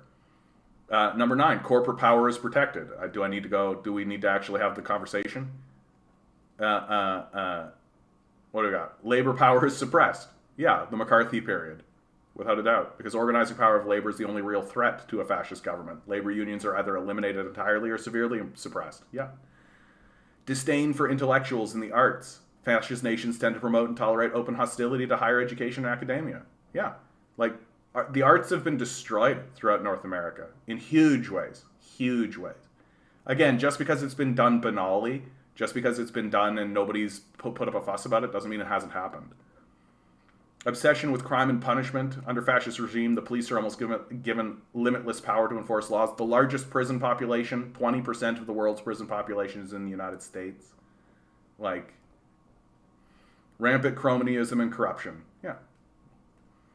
Fraudulent elections. Oh, also Slava Ukraine. Oh, wait, that's product. Whoopsie. Yeah. It's amazing people don't consider the pledge brainwashing. Yeah, it's because it's banal, right? It's just because it's so, like, normalized, right? Like, oh, that's just what we do, right? And that's, like, that's essentially how, like, cults sort of work, right? That a really, truly effective cult is the cult that normalizes a behavior. Right? That's why what's going on the right now with this idea of grooming, right? The groomers, right? This accusation that what's happening on the left is grooming, right? That's why it's so disgusting. Because what you're doing is you're taking a vulnerable person, a child, who doesn't understand anything about the nature of reality and the nature of life and the nature of any of this, and you're normalizing rape, right? You're normalizing their exploitation. You're normalizing their mistreatment, and they come to expect that it's normal for people to treat them as a sexual object, right? And this normalization of this sort of treatment and this kind of expectation is what's so repulsive. And it certainly occurs. Like, it certainly happens. Like, there's absolutely no way that, like, Jeffrey Epstein and Ghislaine Maxwell were not involved in grooming young girls for this purpose, and boys for this purpose, right? There's just no way. And so the banality is actually quite important. That you create the expectation and you make it so that the people who don't participate in it are unpatriotic, traitorous, right? And so what's the result? Everybody participates, but when they do so, it's banally. It's just kind of, I pledge allegiance to the flag, right? Like, they're not like going with gusto, because that's not what's important. All that matters is their participation. I could feel more suffering today in your voice, Pat, Pat, Pat. I am tired today, Barnabas. Honestly, I am. I mean, it's post weekend, right? So I'm just kind of recovering. I'm tired today, though. It's true, but it's not an existential tiredness. It's not like depression or anything. I think it's just physical tiredness. I'm just physically tired. Two friends and I got detention in 5th grade for refusing to stand for the pledge to the flag. Jerk teacher lifted me from my chair by the ear. Yeah. Like, that sounds like fascism to me, doesn't it? Like, you refuse to stand for the pledge to the flag, and your teacher lifts you from your chair by your ear. Sounds like a pretty violent response to not wanting to participate in a jerk off to your flag, right? Why is it okay to make Chilean helicopter jokes, but not Great Purge and Catton jokes? I don't think I know enough about any of those situations to find a good answer for you, Mark. But, I mean, the answer is always, like, white supremacy, right? It's always the case. Yeah, there's been a rise in book burnings in the U.S. recently, too, yeah. I mean, for God's sakes, like the reinstatement of Jim Crow laws that are happening throughout the southern states, right? The whole CRT thing, which I consider to be quite scandalous, because it's so cynically done. Like, it's so cynically done. And, like, because CRT is literally, like, critical race theory is the method by which lawyers and judges in the legal system debate and contemplate on the idea of the effect of systemic racism on an individual. So when you have a case in front of you, you ask yourself, okay, but like to what degree did the redlining or the ghettoization of their society like affect them, right? And so that's the point of critical race theory. And for it, and it's high level legal stuff, like it's university level legal shit, right? And so the idea that like student like parent teacher groups and things like this are using critical race theory and then applying it to like elementary schools, and in order to ban books like To Kill a Mockingbird, right? Like if you're banning a book like To Kill a Mockingbird, you're evil. I just don't think there's another word to use. Like you're an evil person who only really cares, and ultimately all these people care about is they don't want reality to be taught to their kids. They want to normalize and make banal the idea that everything is completely fine. Opinion on the Don't Say Gay bills. Yeah, I mean, it's just the same kind of idea, but for gay people, right? Like just invisibilize them, right? Just don't talk about them. Make like what these fascists want more than anything, is they want to make all of these problems invisible, right? So they want homeless people to be invisible. They want black people to be invisible. They want gay people to be invisible, right? Because if they're invisible, then when you commit acts of violence against them, no one cares because they don't know about them. Well, that's what it's all about, right? Like, they want these people to be invisible, even when you destroy them. That's the goal. And so the first step in doing that is to give these people no outs, to make sure that they can't talk to anybody, to make sure that there's no guidance counselor they can go to, no teacher they can go to, make sure there's no church they can go to, no doctor they can talk to, make sure there's no legal professional that they can talk to, no lawyer, no judge. Make sure that they're invisible, vulnerable, and helpless so that when you beat the shit out of them and dump them in a dumpster, no one can do anything about it, or care, or even hear about it. That's the point. That's the goal. Wow, John defending books about killing birds? No, the unstoppable. Yeah, that's exactly what it is. Killing mockingbirds is an American tradition? Where is your patriotic spirit? To Kill a Mockingbird is, without a doubt, one of the great American novels, for sure.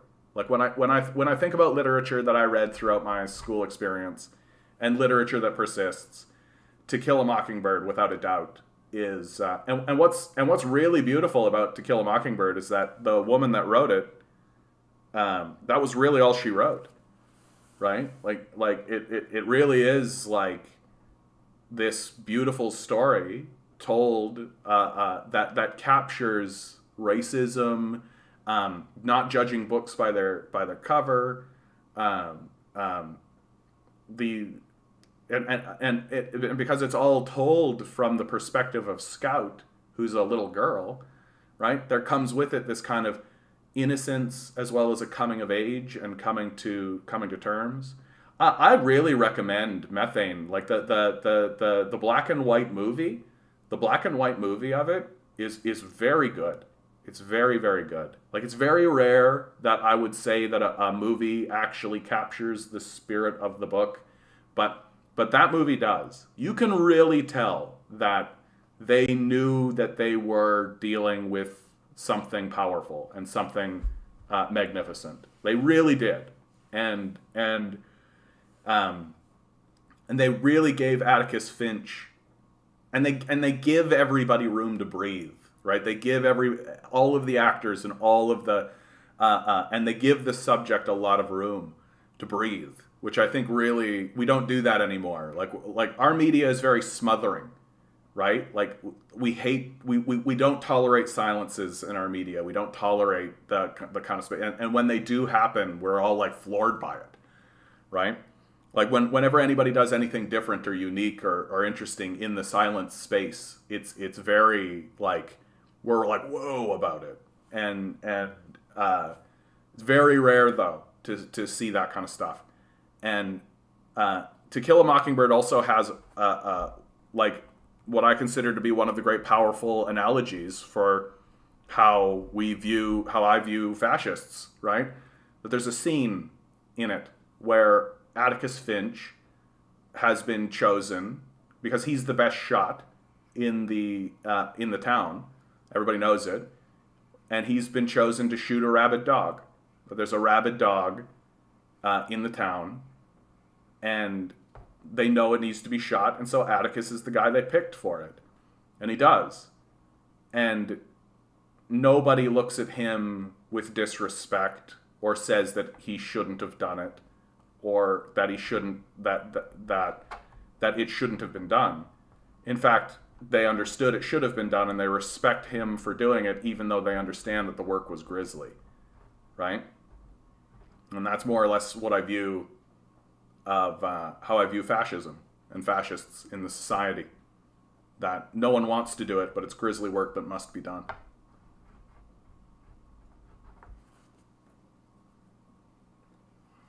Oh yeah, Le Guin is great. Le Guin is really great. I need to go through some of her stuff again, though, because I encountered her when I was young, and I didn't quite understand it. The best LGBTQ sci-fi story is clearly Star Trek, yeah. Somebody say something, I'm starting to think. What do they call me at home? They call me Mr. Tibbs. All right, guys, I've run late. Always a pleasure, guys. Always a pleasure. So glad that you guys tune in. So glad that you're participating. Please be sure to like, share, subscribe. If you got $1 jangling around, donate to my Patreon, donate to the thing, do all the things, bells, whistles, you know. And always remember, guys, you are a quantum being wandering around in quantum energy. These billionaires are spending hundreds of billions of dollars in the hopes that you'll never put it together. Revolt. Rebel. Repent. Good luck. We're going to need it.